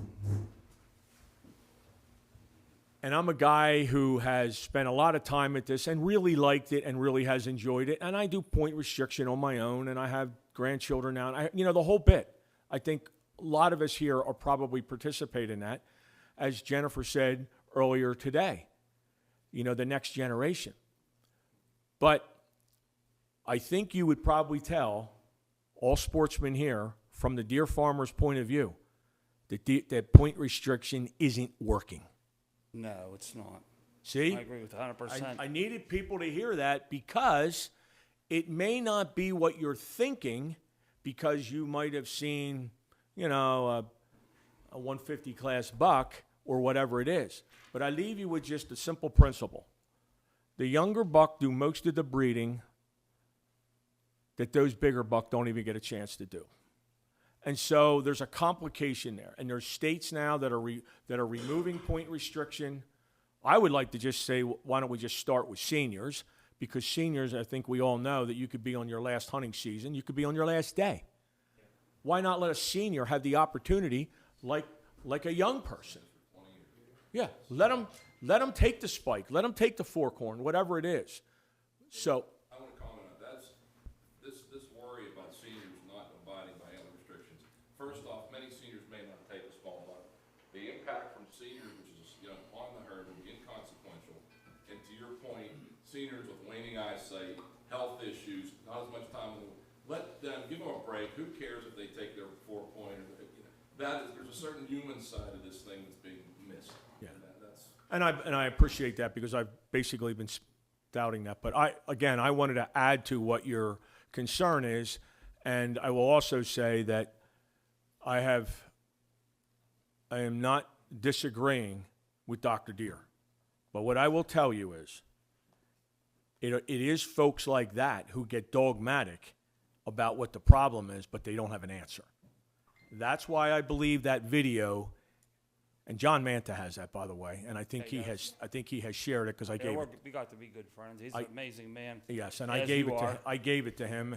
He told me to get up here to meet you. Yeah, and I really appreciate it. I really do, folks, because I think a lot of this stuff is what we don't get to participate in, even knowledge-wise. So I'm glad you were here. Thank you. Really do. Yeah, we're here. I'm a hunter, just like the rest of you. But I want you to go out and see some deer that we have that we want back in PA. That's where they belong. Not behind fences. I don't believe in that. Okay, folks, so this is what I'm going to do. We have some time, and believe me, I'll stay here as long as you want me to. But I know we have basically an 8 o'clock shut-off, and we have good. I want to give a shout-out to my, look at all them wires. I mean, that's miles. So I really appreciate these guys, what they do. Sometimes you have little glitches, and sometimes you have, audio stuff. But I mean, holy smokes, what goes into getting this done? I'd like to give a shout out and a round of applause to these guys. Plus, they were up early this morning following us around in the woods. That's right, they were. So we did go to a bear den this morning, which I do appreciate some of the research that's done with that, and I will have to. I would be remiss if I didn't add in there that it's extremely politicized by the Game Commission. So anyway, if anybody didn't ask a question and wanted to, how about Gordon? Would you like to ask a question? Well, that's what I'm getting at is I want any of you individuals, Randy, to get up to the microphone and give some input. I'm Gordon Greeley. 4 of us founded this club back in 1984. I'm also chairman of the supervisors in the township, so I know everything you're saying, I can agree with you. One thing I found out, if you go to Harrisburg, everybody's going to lie to you. But that's beside the point. When we started this club, like I said, there was 4 of us in 1984. Everything here was paid for. It was all donated. It was all done. We had a ham dinner once a year, and we had a gun raffle once a year. Over the years, and especially since you're starting your hunting season now on a Saturday, we don't have them anymore because there's nobody around to go to the dinners. There's nobody around to buy the tickets. I don't know what everybody else thinks about it, but I don't think the deer care whether they get killed on Saturday or Monday. I think you're in the majority with that. And as far as that goes, if you have a camp up here, which this is all this is up through here is camps, you have Thanksgiving dinner at your house, then you got to rush up here Friday morning, get things opened up so you can go hunting Saturday. Talk to Tom Grice up at Grice Gun Shop, see how much money he's lost. I was there today. You should have Guess who was talked. there? Pardon? Guess who was there today? I don't. What's that? Oh, yeah. Right. Adam Weatherby and his wife. So it was really neat. You know, they're doing some rounds, but it's neat to have the real people from a historical and phenomenal product, if you will, and very historically understood. But yeah, Adam Weatherby and his wife were there today, and they do, I guess, a weekend of sign up and give away guns and different things, and his inventory and his store is amazing. Yeah. Ask him how much I know he's lost. He lost a lot of money. Over the. And I believe there was a facility or store, another entrepreneur down the road that closed. Yeah. Bob's Army Navy. There you go. They reopened again. Yeah, they reopened again, but I've been hunting for 66 years, believe it or not. I started when I was 10 years old. Didn't have a license, but I started. And back then, it was tough to see a deer. Now we got quite a few, and Spotty, and it is. There are things that I think that are very noteworthy because, and I'm going to say something that I do believe is indicative of what you brought up. We have clubs that have spent a tremendous amount of their personal resources to enhance the land that they own. And it's very important, folks, because they are doing the part that others are not. yeah. And so because of that, you get the blessings. You get the fruit of it, right? Fruit of your labor. So there's a piece to that I want to interject with this too. Gun clubs of any kind that have a pond or don't have a pond and they use somebody else's facility are many reasons why kids get to go to a trout rodeo. And as I told you before, without the trout stockings in 2/3 of our streams, we wouldn't have it. And for all those folks that put all that time in and the money, the care of the fish, the stocking, to watch somebody catch a fish is just, I would put my rod down every day to watch those young kids catch a fish, to see what happens and to be able to plant that seed. Because you know how the saying goes.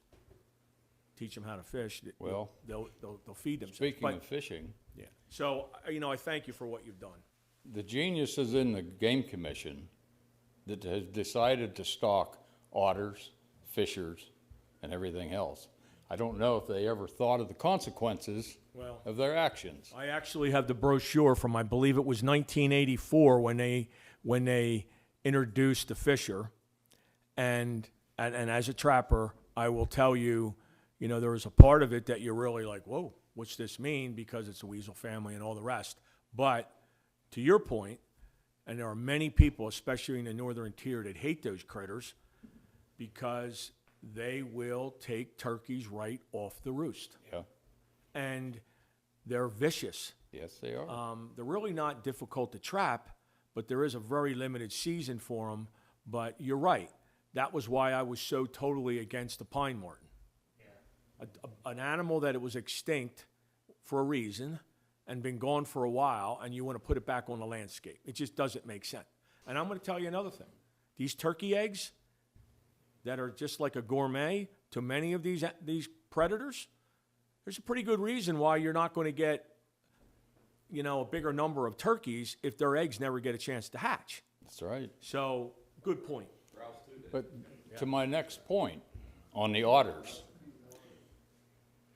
for the last probably 10 years, I get otters in my pond on my property about once every 3 years. I've got videos of them and pictures. They come in and eat all my fish during the winter.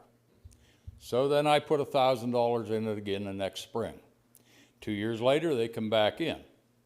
So I was curious. They're in Mill Creek watershed that come out of the Clarion River. I have a little stream that runs through my property. Used to be full of brook trout because you were talking about the kids that like to catch the little brook trout. I had the guys from Clarion come over and shock that stream. Since the otters have been in there is not a brook trout to be found. So what I would like to have the Game Commission explain to me is how introducing something that, other than having the value of just looking at it, is going to contribute And to I will tell you, anything. I will tell you, I have a theory to that that's not going to be discussed today, but I do have a sort of a nefarious theory to that. But I do also think that it's very important that we understand that certain game management, although it may have sensation to it, doesn't mean that it's practical. Exactly. So it's a very good point, and I think sometimes we can learn from mistakes, and we should be willing to learn from mistakes. So, good point. I was just curious on who in the Game Commission Well, I don't know that you'll ever get that answer. decides all this stuff. I don't know that you'll ever get that answer. You can't find it out. There are biologists that have a lot of input, and they do have an ideology that sort of gets pushed into the agenda. Go ahead, Randy. Dave, thanks. First of all, I want to thank you for having these meetings.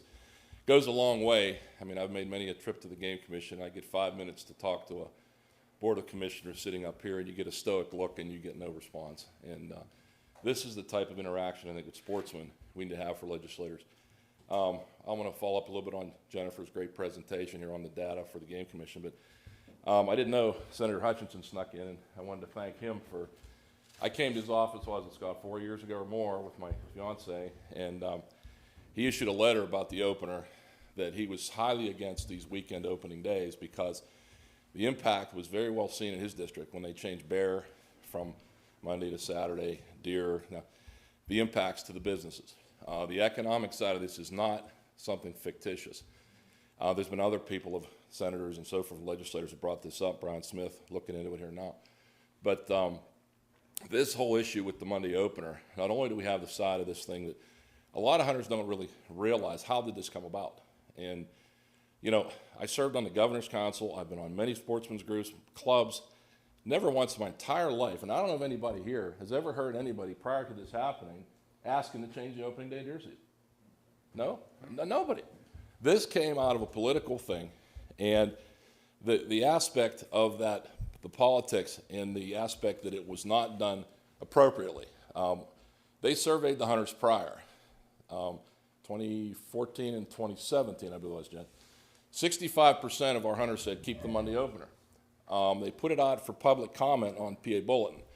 82% of 1,300 hunters said don't change this. Their staff even talked at the meetings, which I have the videos of, were non-supportive of this change. I mentioned that at the hearing here a while back.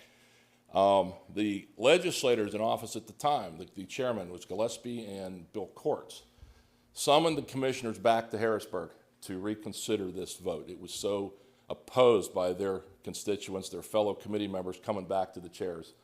The hunters hated this. And subsequently, the economic side of this thing is now getting exposed as a big part of the problem that Representative Smith, and I think it's Senator Boscola in the Senate, and others, including Senator Hutchinson and a few other the senators that have been starting to speak out on this, that this whole thing is a mistake, not by accident. They knew better. The data, the hunters' positions didn't want this. That's why I thought this. Yes. That supports exactly what the first two surveys said prior to doing this. The hunters didn't want this. And subsequently, trying to sell this as a license sales benefit, another chairwoman called out the Steve Smith, executive director of the Game Commission, that one. She had heard license sales had been increasing, and she said, today I hear they're not. And executive director said, well, he could not stand behind the Saturday opener having any impact on license sales because there were a multitude of changes. So again, the fuzzy math, I think that's the term that Dave, you brought up many times. But I just want sportsmen to know that those of us that are still out there, and I believe it's a majority of the hunters in Pennsylvania that want the Monday back, have a very good reason for it, that we weren't listened to. There's an economic impact. There's a nonprofit impact. Changing it to another Saturday does not solve the problem. It makes the Thanksgiving problem a little different, sure. But those days prior to the Monday opener, that Friday, Saturday, Sunday, were the days that we all as sportsmen had the camaraderie and the traditions. And the traditions, right, that held us together.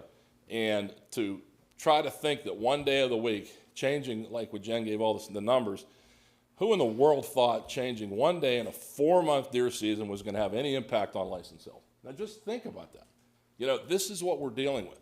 But how about the irony or even the hypocrisy in that opportunity was used, and the youth and senior day starts on a Thursday. Yeah, the youth hunt starts on a Thursday.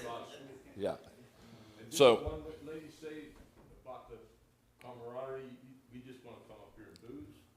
Yeah, we've had. Well, that's an obnoxious individual. Yeah, we've had some commission. Yeah. I don't know her, you do. Yeah, and I don't want to name. I asked for her resignation. Yes, yeah, they did. Yeah, I don't want to name any names, but we've had commissioners make statements, and I'd have the videos, that hunters just want to go to their camps to be there Saturday to sit around and party. That came from a commissioner. I mean, that someone's supposed to represent us as sportsmen. 5 minutes to open a camp up. Yeah, it takes 5 minutes to open a camp up. Some hunters are drunk, some aren't. These were comments coming from the Game Commission. And if you wonder why I'm still in this, because I'm a sportsman like Dave is, and other ones here. I fight for what I believe in, and I fight if we've been wronged, and I think we've been wronged in this state. And I think everything is proven out right now. We're into 6 years, and I think Representative DeVanzo said it at the last hearing. We're here 6 years later because you got this wrong. And I think that has a lot to do with it. So I hope everybody can rally behind, contact legislators, get this legislation through. And I just want to say one last thing. This isn't, as the Pennsylvania Federation says, ballot box biology. This change was a social change by the Game Commission. It had nothing to do with biology nor deer management, and they admitted that. Not me saying this, that's Game Commission. So changing this on a social level falls well within the purview of our legislators to put this back, to correct all of the things, the traditions, the economics, and so forth, that we depended on that came from that weekend. So don't think this going legislatively has any infringement on the biological aspects of the Game Commission regarding this particular topic. But that's one to add on to Jen's performance night. But thank you. I appreciate it. I will say, and I forgot this, whether it would be a card or whether it would be up on the screen. And again, I am pushed into a corner to give details, and that is, I believe the governor's office needs to be contacted from now on, whether it be his phone number, whether it be an email, or all. He needs to be contacted. He has now passed an executive order and took the Game Commission out of their own website contact and put it under pa.gov. Executive order. Well, what's that about? How'd that help us? Well, not only that, I have actual written documentation from their answers to me that the Game Commission is an independent agency. I don't have those details that you're asking for. And I'm going to give you an example. So I was part of the legislation that created a hunting heritage plate, okay? I was very passionate about helping get the message to the young kids, and I wanted hunter safety course in school. It took me many years to get a piece of legislation signed into law by then Governor Wolf, believe it or not, that hunter safety course could be taken in our schools. It could be after class. I mean, they could make it in class if they wanted in curriculum in class, but it was after school. And here's the kickers. We have 500 school districts with all those buildings. Any of those buildings could be utilized by law, and the sportsman cannot be charged by law. The Game Commission has very graciously agreed to a cleaning fee if that would be the case, okay? I was a policymaker on a school board. I know how it works. But sometimes you have to, like, open the doors for everybody to get through, okay? So having said that, a piece of that hunting heritage plate was to go to youth enhancement or hunter safety course, however the verbiage was. I could get it, but I don't remember the exact wording. So I asked the Game Commission on how much money got spent, because it's statutory law dividing number. We don't know. So I asked the governor's office. Independent agency, we don't know. But guess what the law says? He's supposed to approve it. How's that work? You see the frustration? You see? So if you want to be transparent, you destroy your emails. If you want to be transparent, you shut down the website. If you want to be transparent, you take the governor's advisory council and you eliminate their contact. Think about this, folks. This, to me, is the frustration about why Randy stood up and said he didn't get heard, and different ones stood up and said they didn't get heard, and the frustration of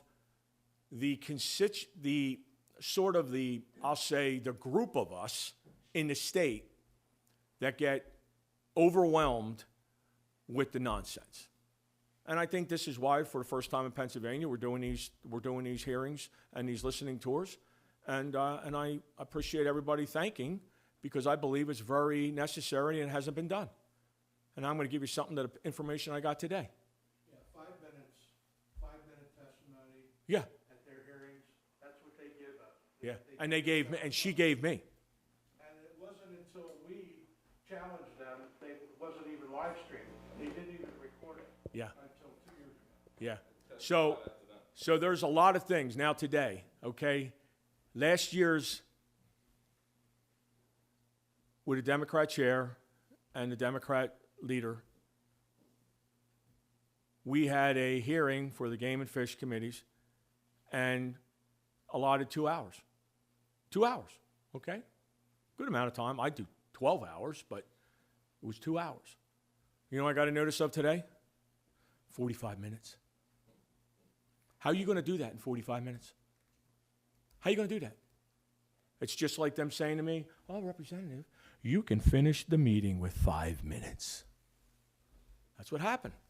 So today I got the notice that it's 45 minutes.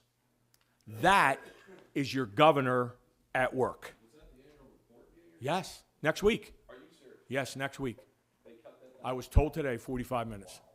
It was 2 hours, forever. No time to answer questions, huh? Yeah. I feel they're making a huge mistake, because when you look at the election, the way the election went in Pennsylvania, and James Carville said it best in Pennsylvania when describing it, you had Philadelphia, Pittsburgh, and then Alabama up through the middle. Yeah. You know, Yeah, we understand, but that is the political fallout, because that person, whomever is in that position, needs to be sort of challenged and or accountable for what they're doing. and if they want, and the economic impacts that are happening unrelated to hunting, here's an opportunity for the state to get behind a program that they don't have to spend any money on, just simply changing the date back, and they would have a huge economic impact. Yeah. That would be positive, Yes. not negative. Yeah, I agree. Does anybody else have a specific, yes, sir. Step to the mic. Oh. Who? Who?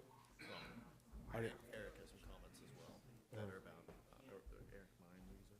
It's about property taxes. Yeah, it's about the deer management. It's all been done by scientific over all the years and stuff, so many deer for so many acres and everything. Then they come out with the DMAP tags. The antlerless license never went down. They're always the same for all these years, but they come out with DMAP tags. So you're slaughtering all more deer, and when the DMAP tags are done, they have a certain amount. You call the courthouse, you can get on and get more DMAP tags. So where's the logic in this? So not only that, you can now get added crop damage tags. Yeah, red red tags. tags. So it's over and it's why I mentioned what I did earlier. This is an all-out assault on the white-tailed deer. Yeah, but There's how do no you find out no about other the state does anything like this.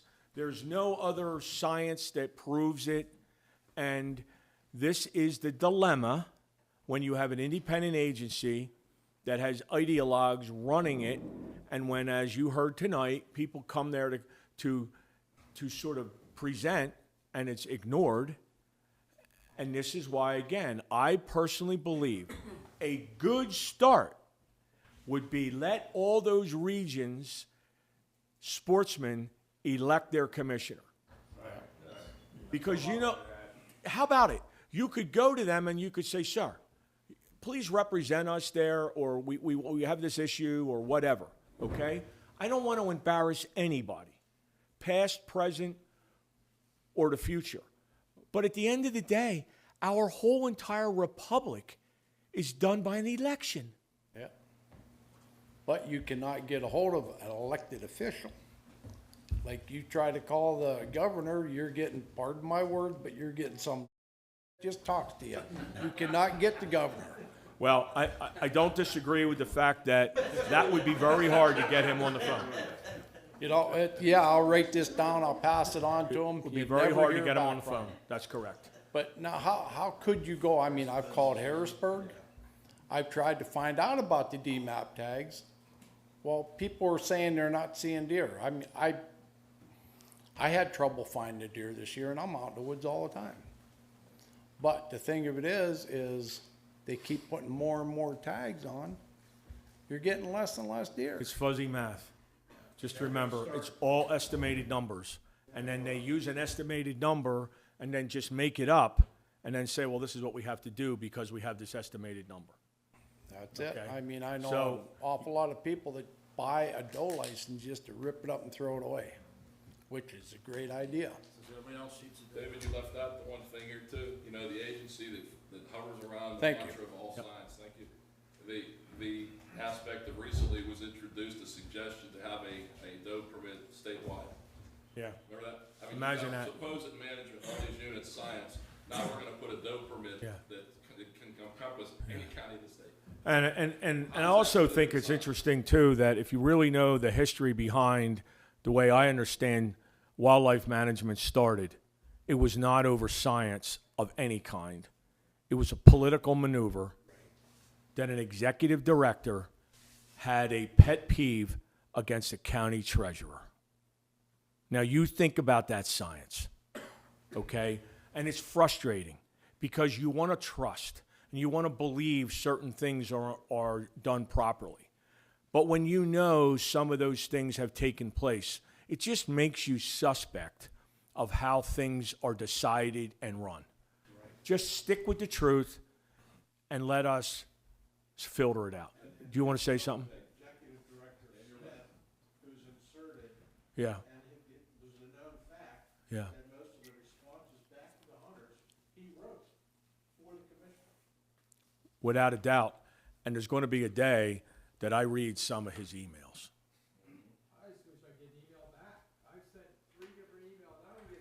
All you need is my last name and you'll get something. I know. Yes, sir. Hey, thanks for coming. Our newbie, Josh, good to see you here. My Senator, Scott Hutchison, he's on top of these issues as some of you are. I want to follow up. My name's Keith Klingler. I own about 3,000 acres of timberland that I manage. Didn't inherit it.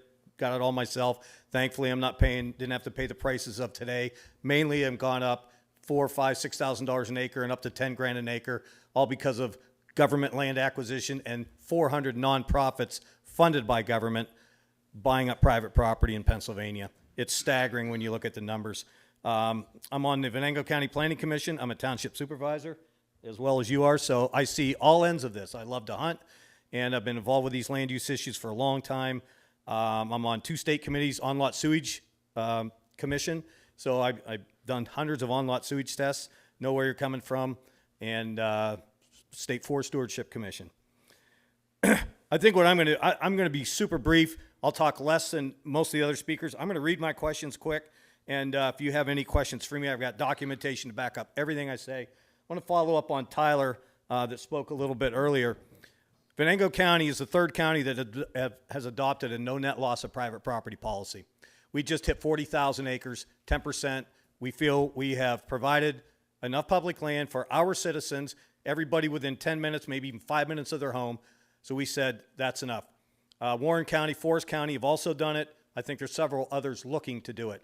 The PGC was at our Planning Commission meeting about 3 weeks ago, and Dave Gustafson came right out and said, we basically don't care what your locally elected officials say.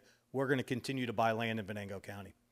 They have no limits on the dollar amount they pay. They're the only government agency that does not have to do an appraisal. So if it's twice what it's worth, 3 times what it's worth, they don't care. They'll buy it anyway. Same thing with the conservancies and land trusts. And you said that a couple things you said, I'm going to push back a little bit. You said taxpayers don't fund game lands.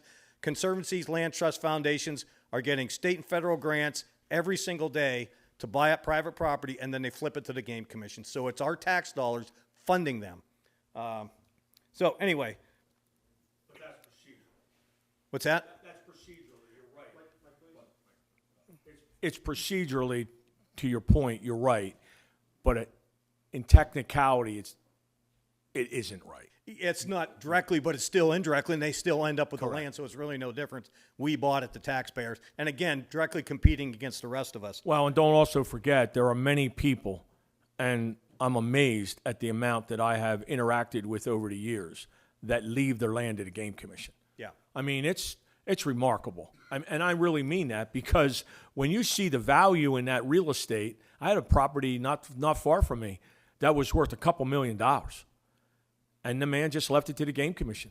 They get a tax write-off. They can write off 100% of the value of that property. So we, the taxpayers, are losing that tax revenue. We have to make up the difference, and government owns even more land, controls more resources. Right. But anyway, the second thing I had here is, why are taxpayers, and you touched on this, subsidizing the PGC, DCNR payment in lieu of taxes with around $12 million per year coming from gambling revenues?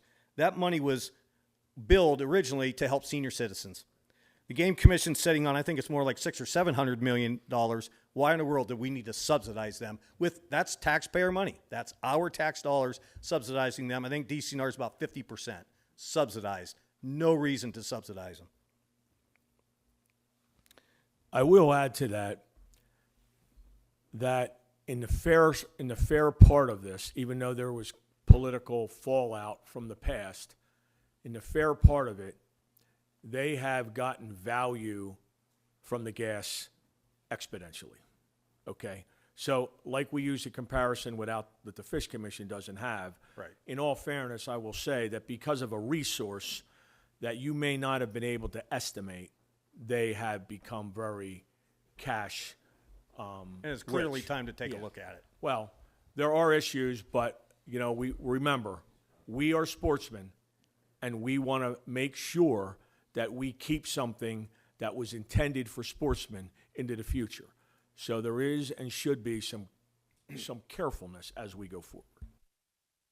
PGC recently purchased 2 properties in Venango County for nearly double what they were worth.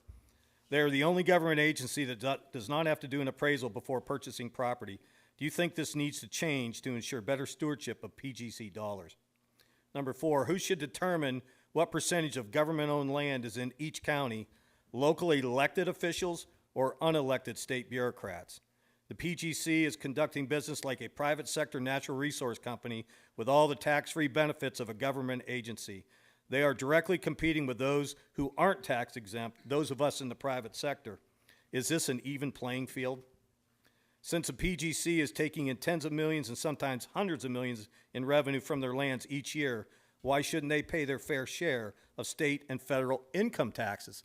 If PGC was a private sector company bringing in that kind of money, they'd be paying anywhere from $75 million to $150 million a year in federal and state income taxes. They pay And quite frankly, so would all nonprofits. Oh, absolutely.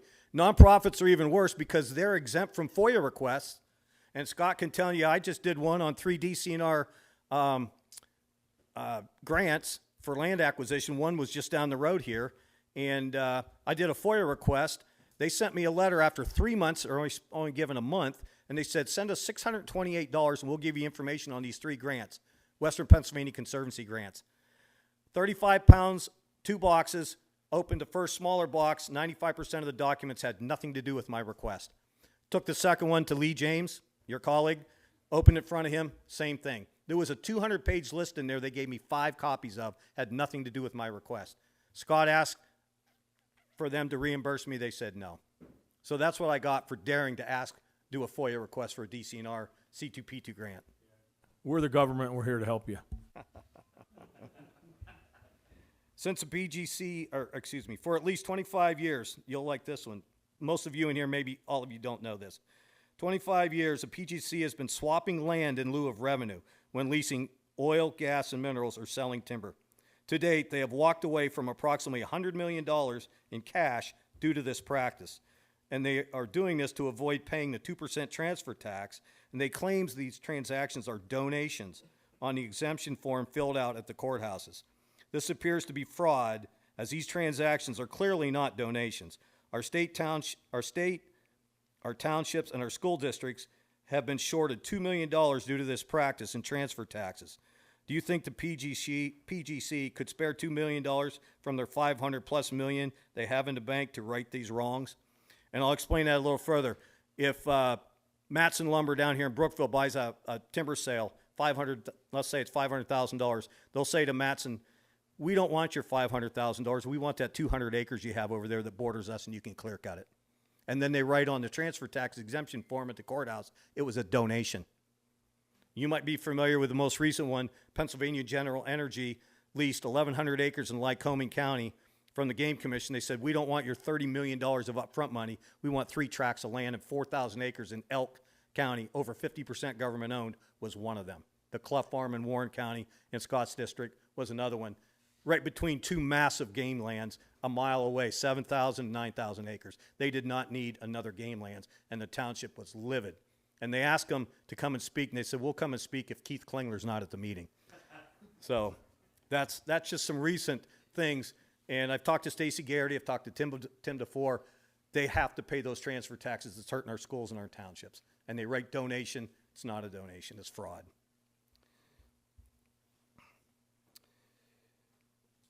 And you'll like this, Dave. In the narratives for the recent PGC land acquisitions, they claim they are purchasing the land for protection of sensitive areas, streams, and endangered species, with no mention of hunting or trapping. These narratives create several questions. First, what are they protecting the land from? Second, isn't protection of these lands the responsibility of DEP, EPA, and the Pennsylvania Fish Commission?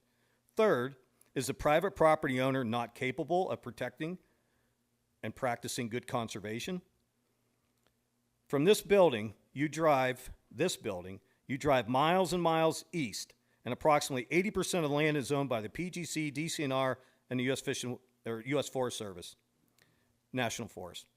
You will see empty parking lots, few if any hikers on the trails, very little in the way of resource extraction from these lands. In the peak of hunting season, you'll see the use hasn't increased much, as there easily could be one hunter for every couple hundred acres of government land.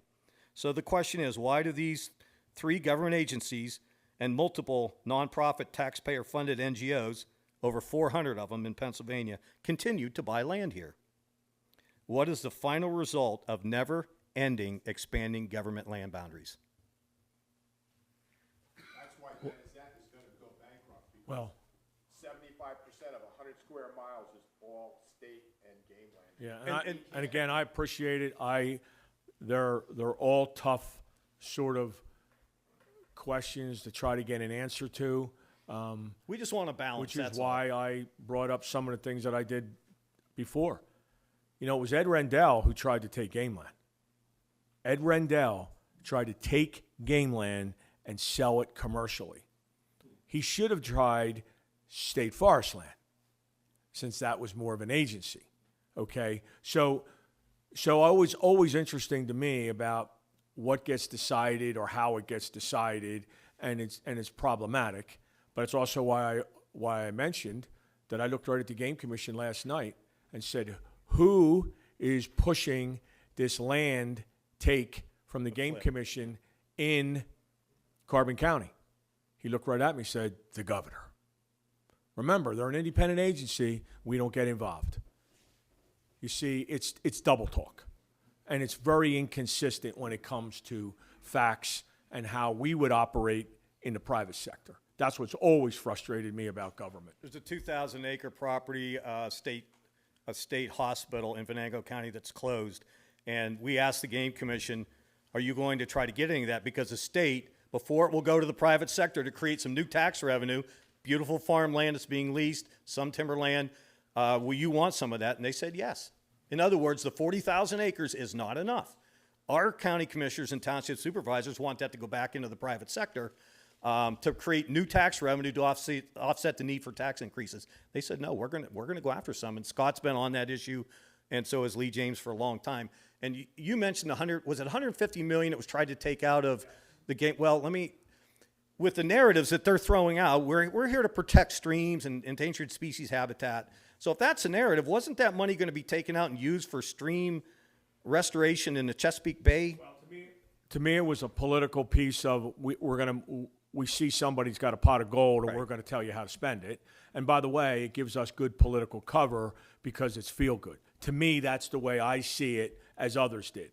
My general fight for that and why I dropped it the way I did, meaning the information, was it was sportsmen's land, okay? And it was sportsmen's money.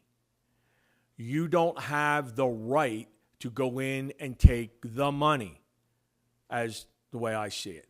And then when I found a court case that basically supported that, the Supreme Court said to Wolf, when they took the money from the state forest account, give it back. You can't take it. Well, I doubt it got back. But by the way, that's what the court said. So you had the DCNR, which was a state agency, and the Game Commission, which was not. And so for me, if it was unconstitutional for a state agency to be stolen from, all the more so why it was unconstitutional and illegal to take it from the Game. That was my conviction over it. And then when the lawyers all got asked, they said, yeah, he's right. So that's why you had that. I wouldn't even have mentioned it if the PGC isn't out there saying we're buying all these sensitive areas, and they never even mentioned quality hunting lands. I wouldn't even have mentioned that. But that's their narrative now. They said that at our meeting 3 weeks ago. That's why we're buying land. Also, there's a pheasant farm, Crawford County, that's been abandoned for years. Beautiful two-story home, prime farm fields, beautiful buildings. Nobody's been in those buildings. That's grown up in the brush. Why in the world can't that be sold back to the private sector? Put the farmland so into production. let me stop you right create some there tax because of the revenue. time. But let me just tell you that was something I brought up in the last meeting, because it was the Game Commission executive directors who made the decision to shut down all our pheasant farms. And for all you hunters, if you know or don't know, we did have a specific DNA pheasant in Pennsylvania. And to the credit of those bird guys, the biologists and whatnot, they were breeding pheasants to be as resistant and as good as we could get in Pennsylvania for decades. And I know somebody who ran into a rabbit biologist and said, I just finished 41 years. The Game Commission destroyed all my data before I left. Now, that's rabbits. But the pheasant farms, now get this, the pheasant farms have growing greener money on them. The federal government said, you can't take those buildings down for like 10 years. So we're going to look at them for 10 years, and that's their jurisdiction about when you can take because they had taxpayers growing greener grants on those properties. So they destroyed the pheasants. The buildings sit there with funds on them, and you don't have your own Pennsylvania pheasant DNA anymore. Those are realities. Those are things that I struggle with because, A, that doesn't get out there, and B, these are decisions being made by individuals that, in my mind, just aren't accountable and lose track of what it's for. So, I think 10 years. I think it's been abandoned for that long or longer. It's A nice two-story farmhouse. well, they might be waiting. They might be waiting, but there's also Haldeman Island outside of Harrisburg, if you ever heard of it. And that was in a floodplain, or is in a floodplain. And the Game Commission went about doing things and spending money, and the federal government said, no can do. And that's why I get so particular about our Pittman-Robertson funds. That is the hard-earned money and taxes of people who buy firearms and ammunition. And it has criteria attached to it. The biggest criteria it has is habitat, which is why I take great issue with the fact that you can't prove that you're using it for habitat. Okay? So, look, there's a lot of issues. This is why we're here. But I appreciate the dialogue because there's a lot of things to me that it's like, wow, you mean other people understand this? Because it's been like beating your head against a wall. So, and again, I want to thank everybody for being here. I know we're going to wrap it up. Thank you.